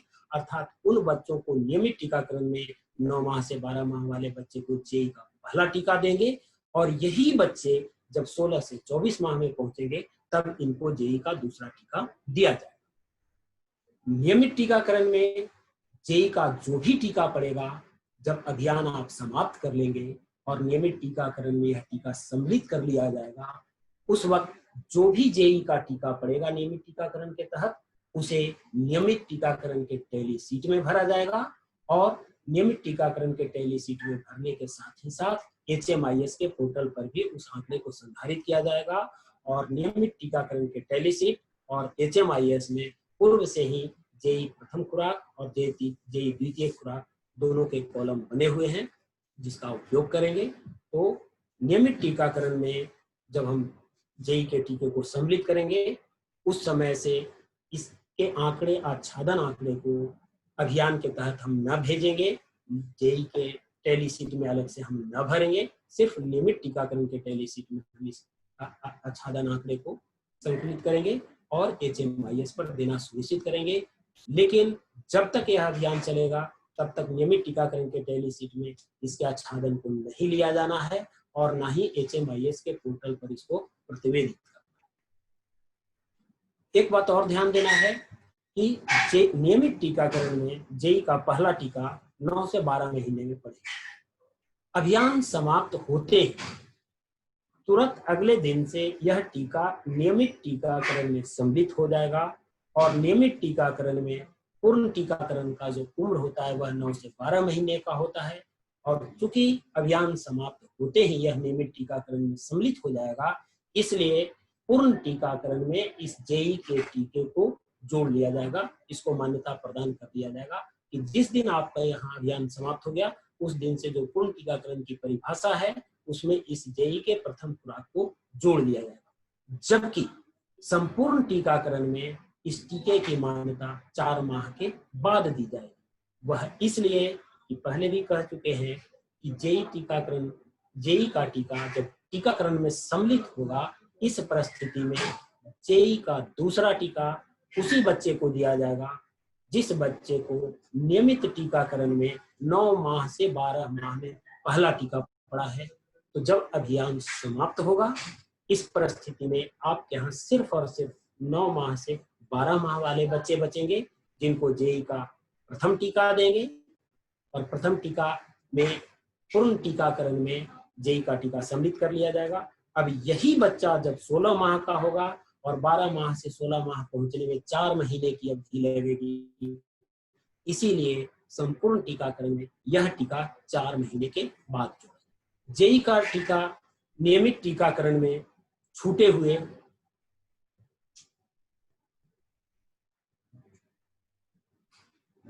जेई का टीका नियमित टीकाकरण में छूटे रह गए बच्चों को अधिकतम 15 वर्ष की उम्र तक दिया जाएगा। यह परिस्थिति अभी आपके यहाँ नहीं आएगी। यह भविष्य के लिए बात हो रहा है कि जब जेई टीकाकरण नियमित टीकाकरण में सम्मिलित कर लिया जाएगा और जब चलता रहेगा, तो बीच बीच में अभी जिन 24 जिलों में पहले से जेई का टीकाकरण दिया जा रहा है, वहां यदि कोई बच्चा छूटा रह गया है पहले, तो यह टीका का अधिकतम उम्र क्या है, तो 15 वर्ष तक हम जेई का टीका उस बच्चे को दे सकते हैं। नियमित टीकाकरण में जेई का 2 टीकों के बीच कम से कम 3 माह का अंतर होना आवश्यक है। यह नियमित टीकाकरण की बात है, और यह बात इसलिए दोहराई जा रही है कि आने वाले समय में जब हम नियमित टीकाकरण में इसको सम्मिलित कर लेंगे, जिस बच्चे को 9 माह से 12 माह के बीच पहला टीका दिया जाना था और किसी कारणवश वह बच्चा समय से टीकाकरण नहीं कर पाया, और पहला टीका यदि उस बच्चे को हमने 15 माह या 16 माह की आयु में लगाया, तो दूसरा टीका देने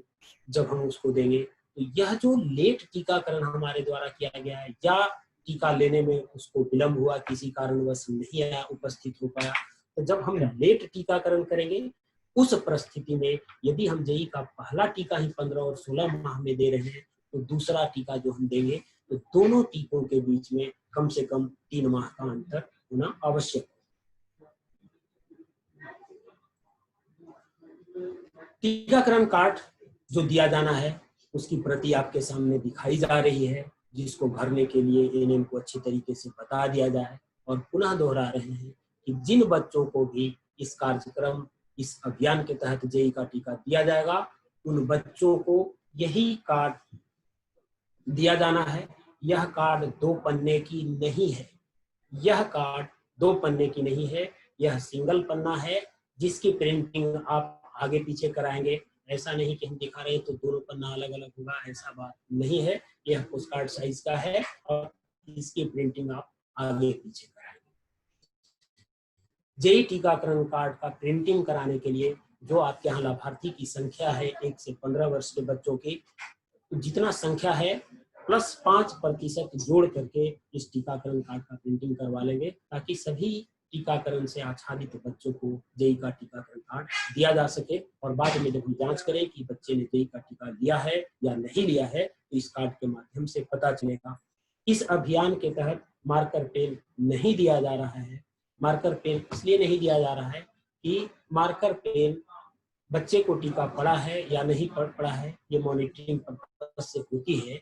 और जो अभी कोविड-19 के संक्रमण का जो दौर चल रहा है, इसमें यह अभियान कितने दिनों तक चलेगी, तो जब हम मार्कर पेन से बच्चे को मार्क कर भी देंगे तो आने वाले 15 से 20 दिनों में मार्किंग नहीं पता चलती है। तो चूंकि यह कैंपेन लंबा चलेगा, इसलिए और सत्रों पर मार्कर पेन नहीं दिया जाना है। लेकिन पुनः ध्यान देने की बात है कि कोई भी बच्चा ऐसा न रहे जिसको टीका देने के बाद यह कार्ड न मिला हो। हर बच्चे को यह वैक्सीनेशन कार्ड अवश्य दिया।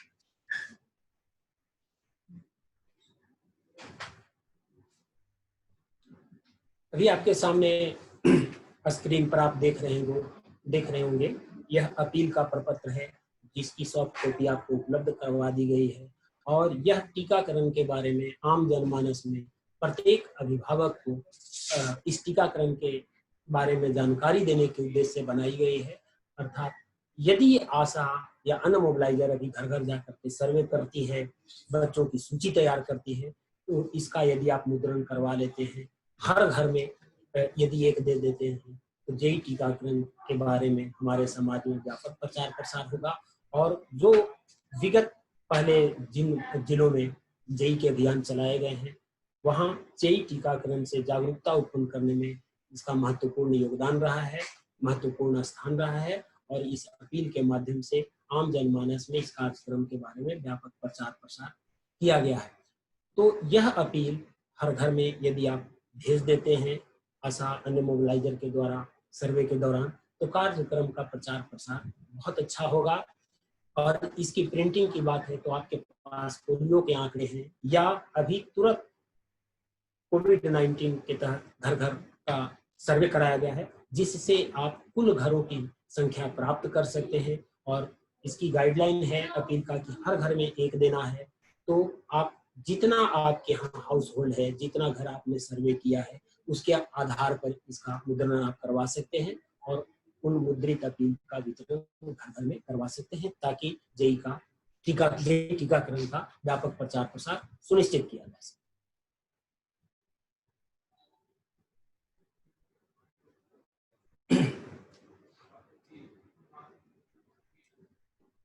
ये आपके सामने पोस्टर दिख रही है, इसकी भी सॉफ्ट कॉपी उपलब्ध करा दी गई है।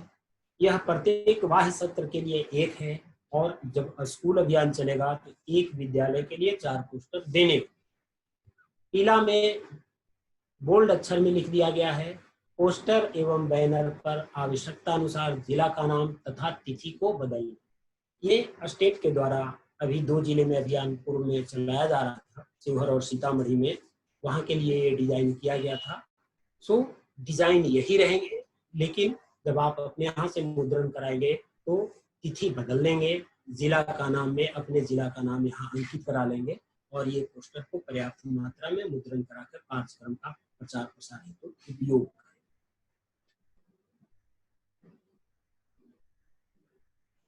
ये फ्लैक्स का डिजाइन है और इसमें भी जो पूर्व के जिले के लिए बनाया गया था उसी जिले का नाम है, तिथि भी वही दिया हुआ है।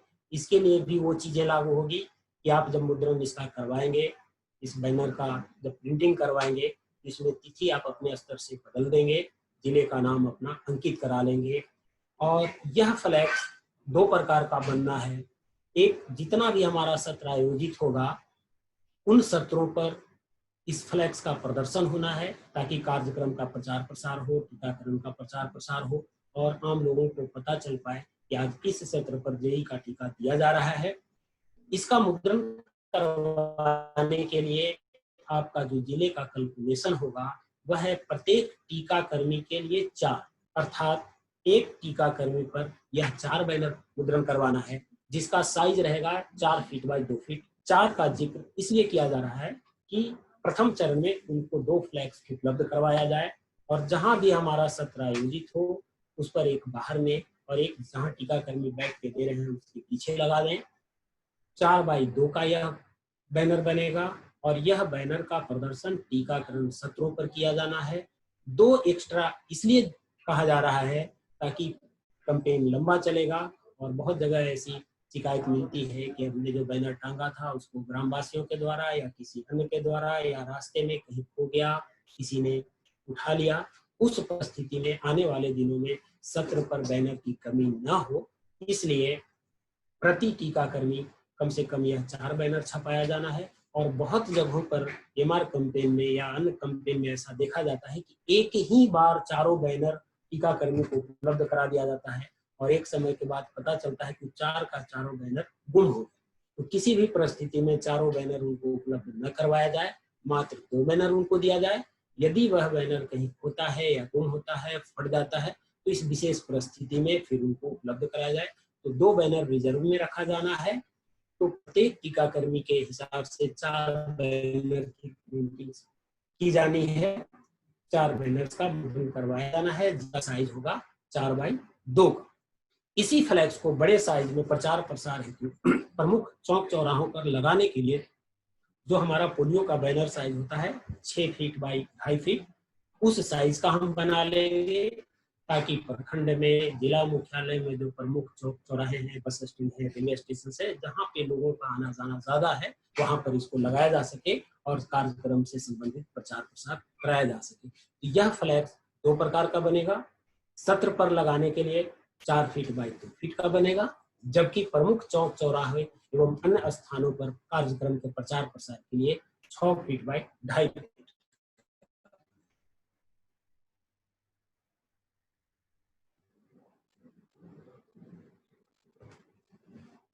टेलीसीट का मुद्रण भी आपको अपने स्तर से करवाना है और टेलीसीट के बारे में स्पष्ट है कि प्रत्येक टीकाकर्मी दल को कम से कम एक टेलीसीट सत्र स्थल पर दिया जाना है जिसका मुद्रण आपको जिला स्तर से ही करवाना है।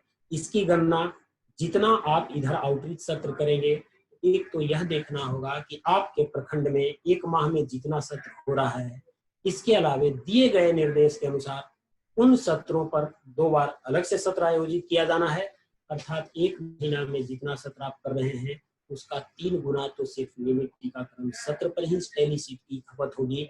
और यदि हम शिवहर और सीतामढ़ी के अभियान की बारे में बात करें तो अभियान में अभी तक वहां आच्छादन 100% नहीं हो पाया है। इस परिस्थिति में अभियान को और आगे ले जाने की आवश्यकता पड़ती है। तो यह टेलीसीट इस सोच के तहत मुद्रण करवाना होगा। कभी मत सोचिएगा कि 1 महीना में हम आउटरीच कंप्लीट कर लेंगे। आपके यहाँ अभियान 1 से 3 माह तक जा सकती है और जितना दिन अभियान चलेगा उतना दिन ये टेलीसीट आपको उसके आच्छादन के आंकड़ों को संकलित करने के लिए हर सत्र पर देना होगा। तो इसका मुद्रण पर्याप्त मात्रा में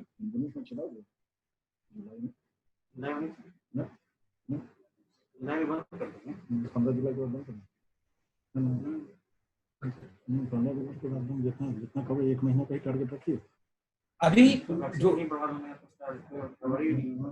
अभी जो निर्देशित है सर के द्वारा निर्देशित किया गया कि यह अभियान ज्यादा लंबा नहीं चलेगा। अभी प्राथमिक चरण में यह 1 माह चलेगा और 1 माह में 1 से 5 वर्ष तक के सभी बच्चे साथ ही साथ वैसे बच्चे जो 6 वर्ष से लेकर के 15 वर्ष तक के बच्चे जो स्कूल नहीं जाते हैं, इन बच्चों को 100% बच्चे को इस 1 माह के दरमियान कवर कर लेना है।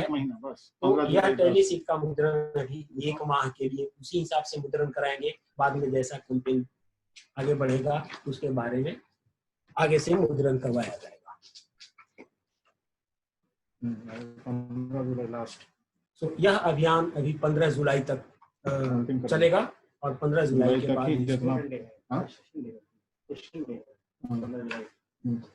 तो नियमित टीकाकरण सत्रों पर अभी यह अभियान 15 जुलाई तक चलाया जाएगा। 15 जुलाई बुधवार तक चलाया जाएगा। ये कार्यक्रम चूंकि नियमित टीकाकरण सत्रों पर किया जाना है, 2 अलग सत्र भी हम उसी नियमित टीकाकरण सत्रों पर आयोजित करने जा रहे हैं। टीकाकरण जेई के टीकाकरण के लिए पहले भी हम चर्चा कर चुके हैं। 2 अलग से जो सत्र आयोजित किए जाने हैं नियमित टीकाकरण सत्रों पर, वह अधिकतम होगा। यदि किसी नियमित टीकाकरण सत्र पर एक बार जाने से ही छोटे गांव टोला है, एक बार अतिरिक्त जाने के बाद ही कवर हो जाता है, तो हम एक बार प्लानिंग करेंगे। और यदि गांव बड़े हैं, बच्चों की संख्या ज्यादा है, तो हम वहां दोबारा अतिरिक्त जाने की प्लानिंग करेंगे। सो यह आपके पास प्लानिंग फॉर्मेट्स कल्पत्र के साथ भेज दिया गया है। बहुत साधारण सी प्रपत्र है। यह प्रपत्र एएनएम द्वारा उपकेंद्र स्तर से भरा जाना है, जिसमें एएनएम जितना टीकाकरण करती है, जिन जिन सत्रों पर टीकाकरण करती है, जिस गांव में टीकाकरण करती है, उस गांव का नाम लिखा जाएगा। नियमित टीका पहला कॉलम में, दूसरे कॉलम में नियमित टीकाकरण सत्र स्थल का नाम और पूरा पता, अर्थात यदि हम रामपुर गांव में टीकाकरण करते हैं तो गांव के जगह पर रामपुर लिखा जाएगा। और दूसरे कॉलम में यदि रामपुर में 2 आंगनवाड़ी है और इस दिन टीकाकरण हम आंगनवाड़ी केंद्र संख्या 17 पर कर रहे हैं, तो इसमें पूरा पता रामपुर आंगनवाड़ी केंद्र 17 लिखा जाना है।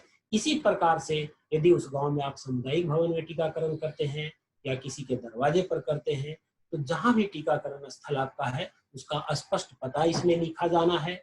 और जैसा कि पत्र के माध्यम से निर्देशित किया गया है कि इसी सत्र पर अधिकतम 2 बार और जाना है, वह 2 बार अतिरिक्त आप किस किस तिथि को जाएंगे, ये प्लान एएनएम के द्वारा बनाया जाना है कि जिस सत्र पर पहला बुधवार को हम 17 तारीख को काम करेंगे, उसी सत्र पर 2 बार, 1 बार या 2 बार जो अतिरिक्त जाना है, किस किस डेट को जाएंगे, सिर्फ वो तिथि यहाँ पे अंकित किया जाना है।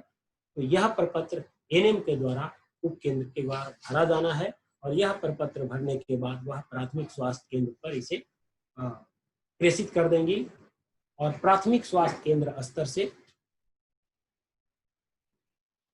अभी जो प्रपत्र आप देख रहे हैं एएनएम द्वारा उपलब्ध करवाए गए वह माइक्रो प्लान का प्रपत्र का संकलन प्राथमिक स्वास्थ्य केंद्र स्तर से इस प्रपत्र में करना है।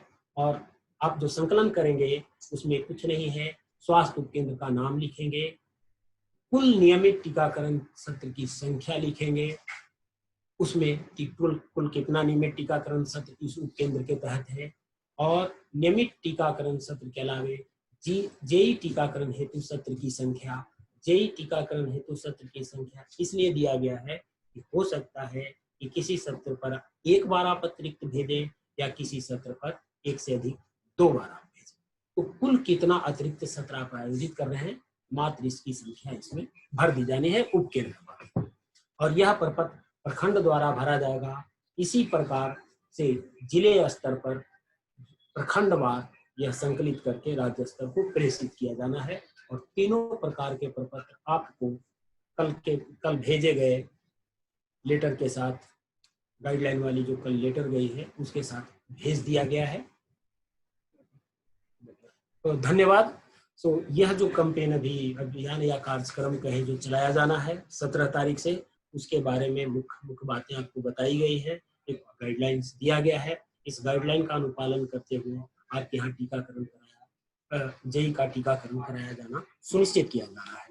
धन्यवाद। यदि कोई क्वेरी आपका है तो एसआईओ सर के तरफ से रिक्वेस्ट करेंगे कि सर आप इसको लेंगे, और यदि किन्हीं का प्रश्न है तो ओपन करेंगे यहाँ। एक एक करके लेना। हाँ, एक एक करके ले लेंगे। सर की तरफ से आप देखिए।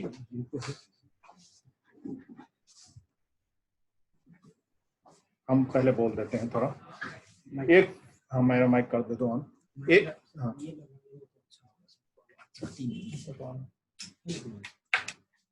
नहीं जाता इससे ठीक है। अच्छा, एक चीज हम बताना चाहेंगे कि जैसे रणवीर जी कह रहे थे कुछ कैंपेन ज्यादा चलेगा, लेकिन हमने बीच में बोला कि नहीं ये 15 जुलाई तक रहेगा। इसका एक कारण है कि जो एक्सपर्ट्स हमारे हैं उनका मानना है कि एक बार जब एंडेमिक सीजन होता है तो फिर हम लोग को जेई का वैक्सीन नहीं देना चाहिए।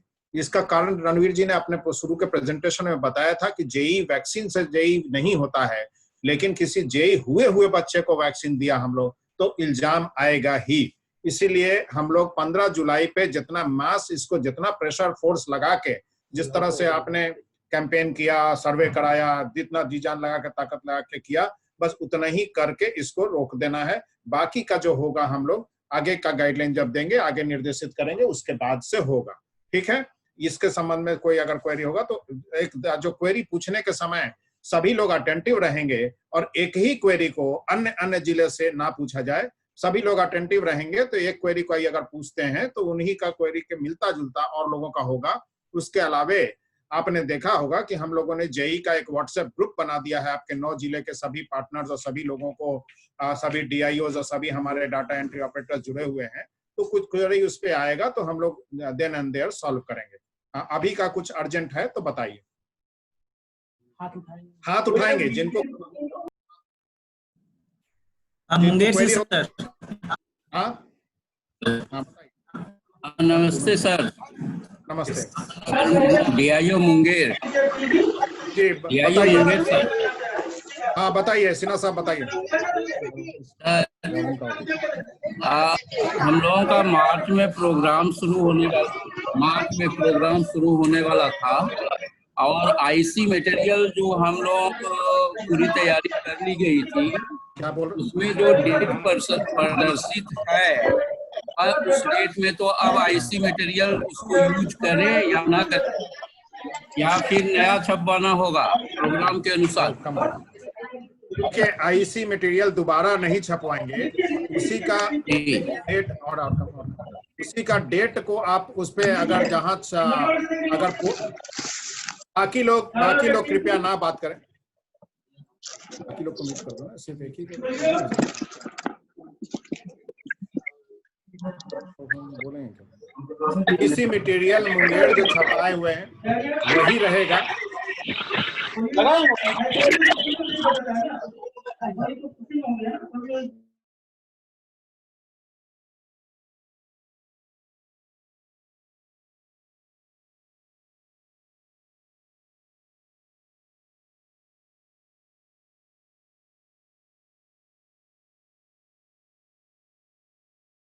आप जो बड़े बड़े पोस्टर वगैरह हैं उसमें अपना डेट चेंज करके एक चिपका देंगे ऊपर से, क्या कि पूरा अगर आप नया छपाएंगे तो फिर ये ऑडिट का ऑब्जेक्शन आएगा और फिर आपको दिक्कत होगा। इसलिए हम बोल रहे हैं कि मुंगेर के लिए एक विशेष परिस्थिति है, आप फिर अलग से हमसे बात कर लेंगे। ठीक है, चलिए आगे बोलिए। दूसरा कोई, किन्हीं को और कोई सवाल है तो बताइए।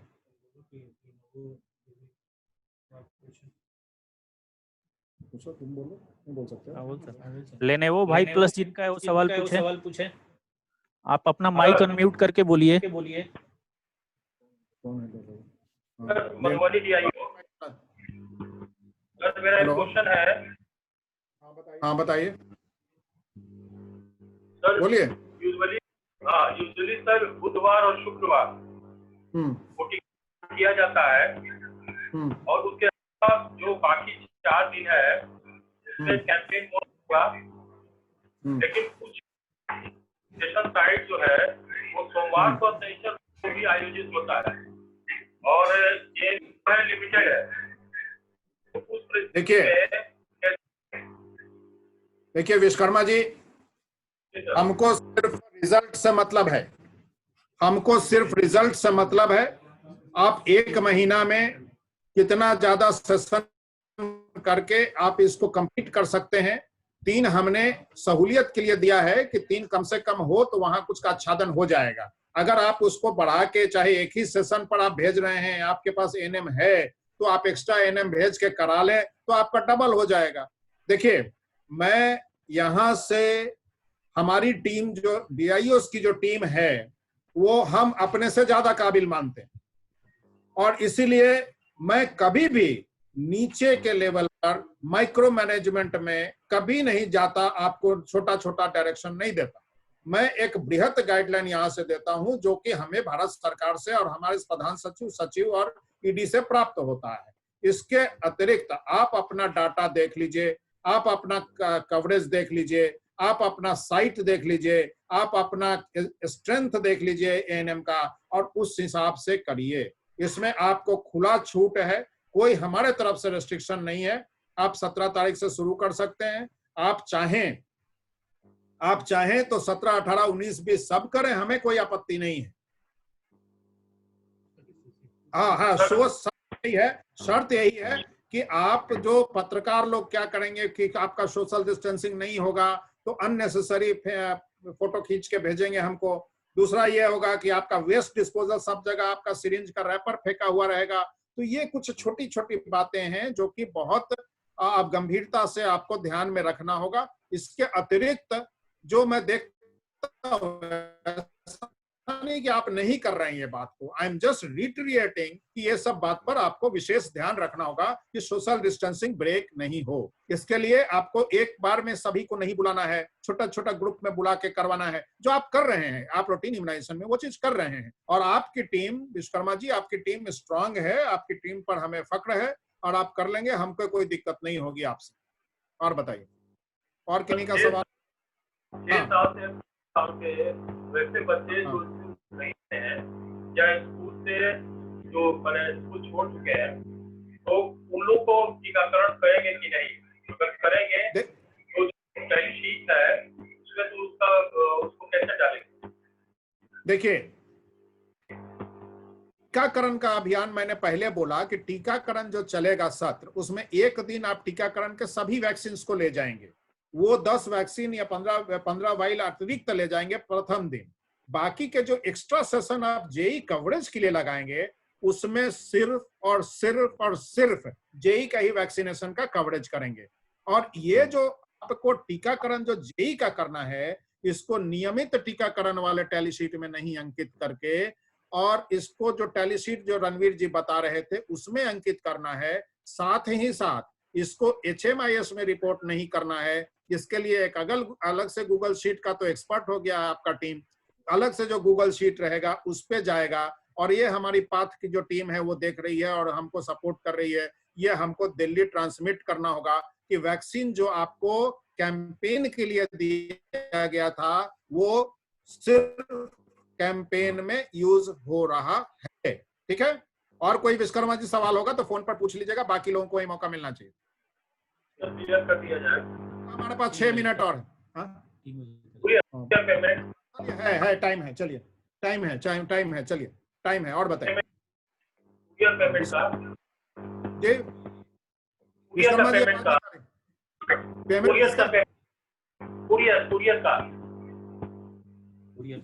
देखिए, जो टीकाकरण में जो कुरियर का पेमेंट है वो तो है, ठीक है। और उसके अतिरिक्त जो सेशन आपने पिछले जो लॉकडाउन के चलते नहीं किया, उसका भी कुरियर का पैसा आपके पास बचा हुआ है, ठीक है ना। हमको कुछ कुरियर्स का भी फोन आ रहा है कि सब जगह बिना काम किए पैसा मिलता है, तो हमको भी लॉकडाउन के समय का पैसा दीजिएगा क्या? हम बोले हम आपको पैसा देते ही नहीं है, हम आपको मानदेय देते हैं, और मानदेय तभी मिलता है जब आप कुछ मान रखिएगा हमारा, ठीक है। तो इसलिए लॉकडाउन के पीरियड का कुरियर को पैसा है नहीं, वो बचा हुआ है, उसके अतिरिक्त हम लोग पास। और एक बार के लिए अभियान में भी पैसा है, एक बार के लिए अभियान के पैसे से भी एक बार जा सकते हैं। तो हो गया आपका 3, एक रूटीन इम्यूनाइजेशन, एक आपका कुरियर का पैसा पिछले का बचा हुआ, और एक अभियान के तहत, तो 3 बार हो गया। इसीलिए 3 बार के लिए हम लोगों ने प्रपोजल दिया जी। और कोई सवाल किन्हीं का है? 6 से 15 साल तक के जो बच्चे को टीकाकरण करेंगे सर, जेई में जो वैसे बच्चे स्कूल नहीं जाते हैं उसका reporting ANM daily seat mention है नहीं मेंशन, 105 ही मेंशन। देखिए हमने कहा है कि इसमें ठीक है आपका सवाल हामिद, आपका सवाल बिल्कुल जायज है, लेकिन दिक्कत है कि हम अभी इसमें टारगेट रख रहे हैं 1 से 5। हम ये नहीं कर रहे हैं कि आप लाठी लेके खड़ा हो जाइए कि 15 साल को काहे दे दिया, लेकिन फिर रिपोर्ट ये आएगा कि आप भीड़ इतनी। देखिए हम लोग आउटरीच पहले नहीं करके पहले स्कूल करने के पीछे हामिद लॉजिक है, आप समझ लीजिए, आपने एमआर कराया है तो उसमें लॉजिक ये था कि स्कूल में जब हम कैंपेन करते हैं तो ज्यादा बच्चा मिलता है, एक मुश्त ज्यादा बच्चा मिलता है, और साथ ही बच्चे क्या होता है कि स्कूल से भागते हैं, तो ताकि हम वहां कवर कर लें। फील्ड में इतना मुश्किल होता है कि 10 साल का बच्चा को 2 आदमी पकड़ता है, चिल्लाता है, गाली देता है, तब उसको टीका पड़ता है, समझ गए? तो ये आपको कम आएगा, लेकिन अगर ऐसा आता है तो आपको इजाजत है। जो स्कूल जो उसको आप दे सकते हैं हामिद, कोई दिक्कत नहीं। चलिए और कोई सवाल? जिनको सवाल छूट जाएगा, जिनका भी मन में सवाल आ रहा है, वो अपना व्हाट्सएप ग्रुप, इसीलिए कल हम लोगों ने बना दिया है कि आपको कम्युनिकेशन का कोई गैप नहीं रहे, हमारे और आपके समझ में कोई दिक्कत नहीं रहे, प्लीज। और बताइए साहू जी कुछ साहू जी कुछ पूछना चाह रहे थे? डॉक्टर पूछना चाह रहे थे? सासाराम माइक अनम्यूट करके बोलिएगा सर। साहू जी माइक अनम्यूट करिए तब बोल पाइएगा, तब हम सुन पाएंगे। हाँ। और किन्हीं को तो हाथ उठाइए, अपना हम लोग कनेक्ट करेंगे।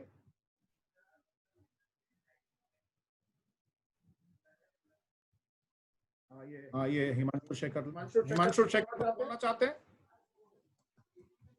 हिमांशु अनम्यूट कीजिए अगर बोलना चाहते हैं तो। हिमांशु शेखर बोलिए। माइक अनम्यूट आप खुद कर माइक अनम्यूट।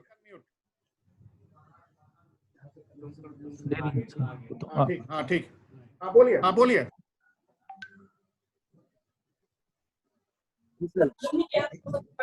हिमांशु जी अगर कुछ सवाल है तो पूछिए।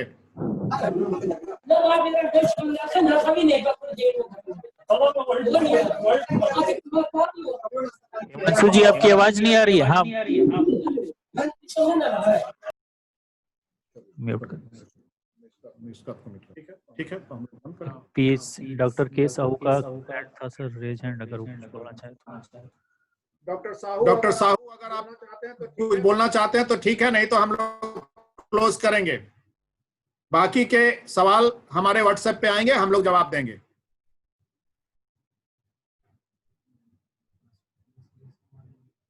बाकी के सवाल हमारे व्हाट्सएप पे आएंगे। किन्हीं को कुछ बोलना नहीं है तो हम लोग अब क्लोज करेंगे। कोई तो नहीं हाथ उठा रहे? ठीक है, किन्हीं को कुछ बोलना होगा तो हाथ उठाइएगा, तो हम उनको एड्रेस करेंगे।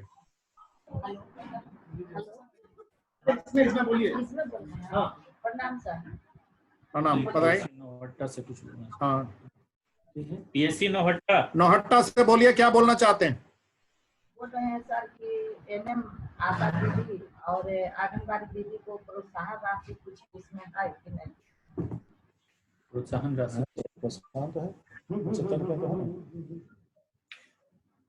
प्रोत्साहन राशि संबंधित सभी चीज भेज दिया गया है। प्रोत्साहन राशि इसको है 75। पत्र में सब मेंशन है, डिटेल। पत्र पढ़ के आप प्रभारी को और आपके डीआईओ से वो बात करिएगा। हम लोग अभी विस्तृत पीएससी को इस मामले में एड्रेस नहीं कर सकते, लेकिन है, घबराइए नहीं। एमआर में भी था ना, एमआर में भी था।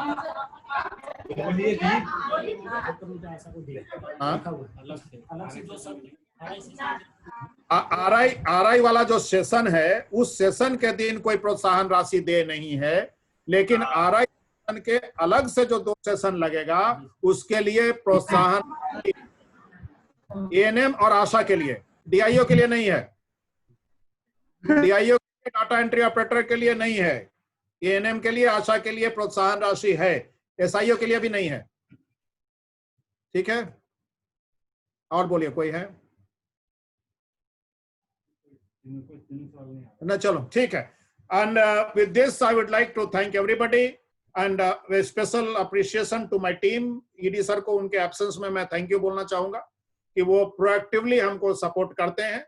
और जहां कहीं भी कल एक चीज और बता दें आपको कि कल प्रधान सचिव महोदय भी हम लोग का प्रोग्राम का रिव्यू किए थे, जिसमें हमारे ईडी महोदय ने बड़ी सभा में मुक्त कंठ आपके रूटीन इम्यूनाइजेशन प्रोग्राम का तारीफ किया। इसके लिए मैं आप सबको साधुवाद देता हूं, सबको नमस्कार कि आपने रूटीन इम्यूनाइजेशन को इस मुकाम पर पहुंचाया है कि मैं सिर उठा के बैठ सकता हूं और हमारे बॉसेस भी डंके के चोट पर दिल्ली भी बात कर सकते हैं कि हम नेशनल लेवल के करीब करीब बराबर हैं और कहीं कहीं बहुत से प्रदेशों से ऊपर भी हैं।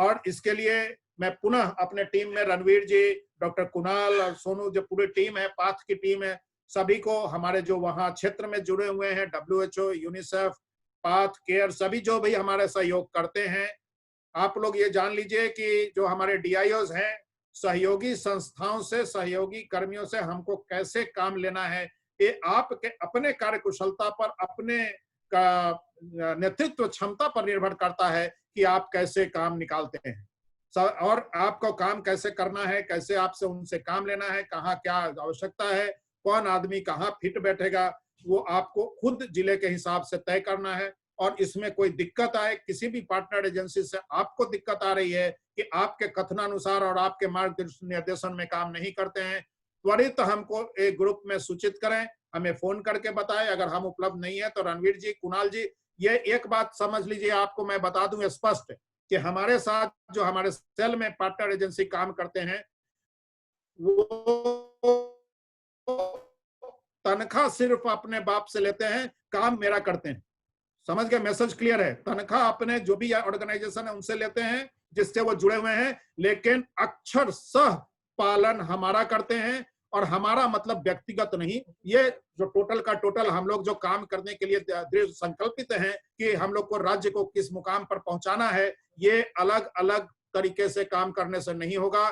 हम लोग अपने रूम में बैठ के, एक सुबह में बैठ के बात करते हैं कि क्या करना है, और उसके हिसाब से जो भी एजेंसी मेरे साथ काम करती है सिर्फ इस शर्त पर काम करती है कि जैसा राज्य चाहेगी वैसा होगा। आपका अपना झंडा अगर लेके चलना है तो मेरे ये रूम से बाहर आपको जगह है, मेरे रूम के अंदर जगह नहीं।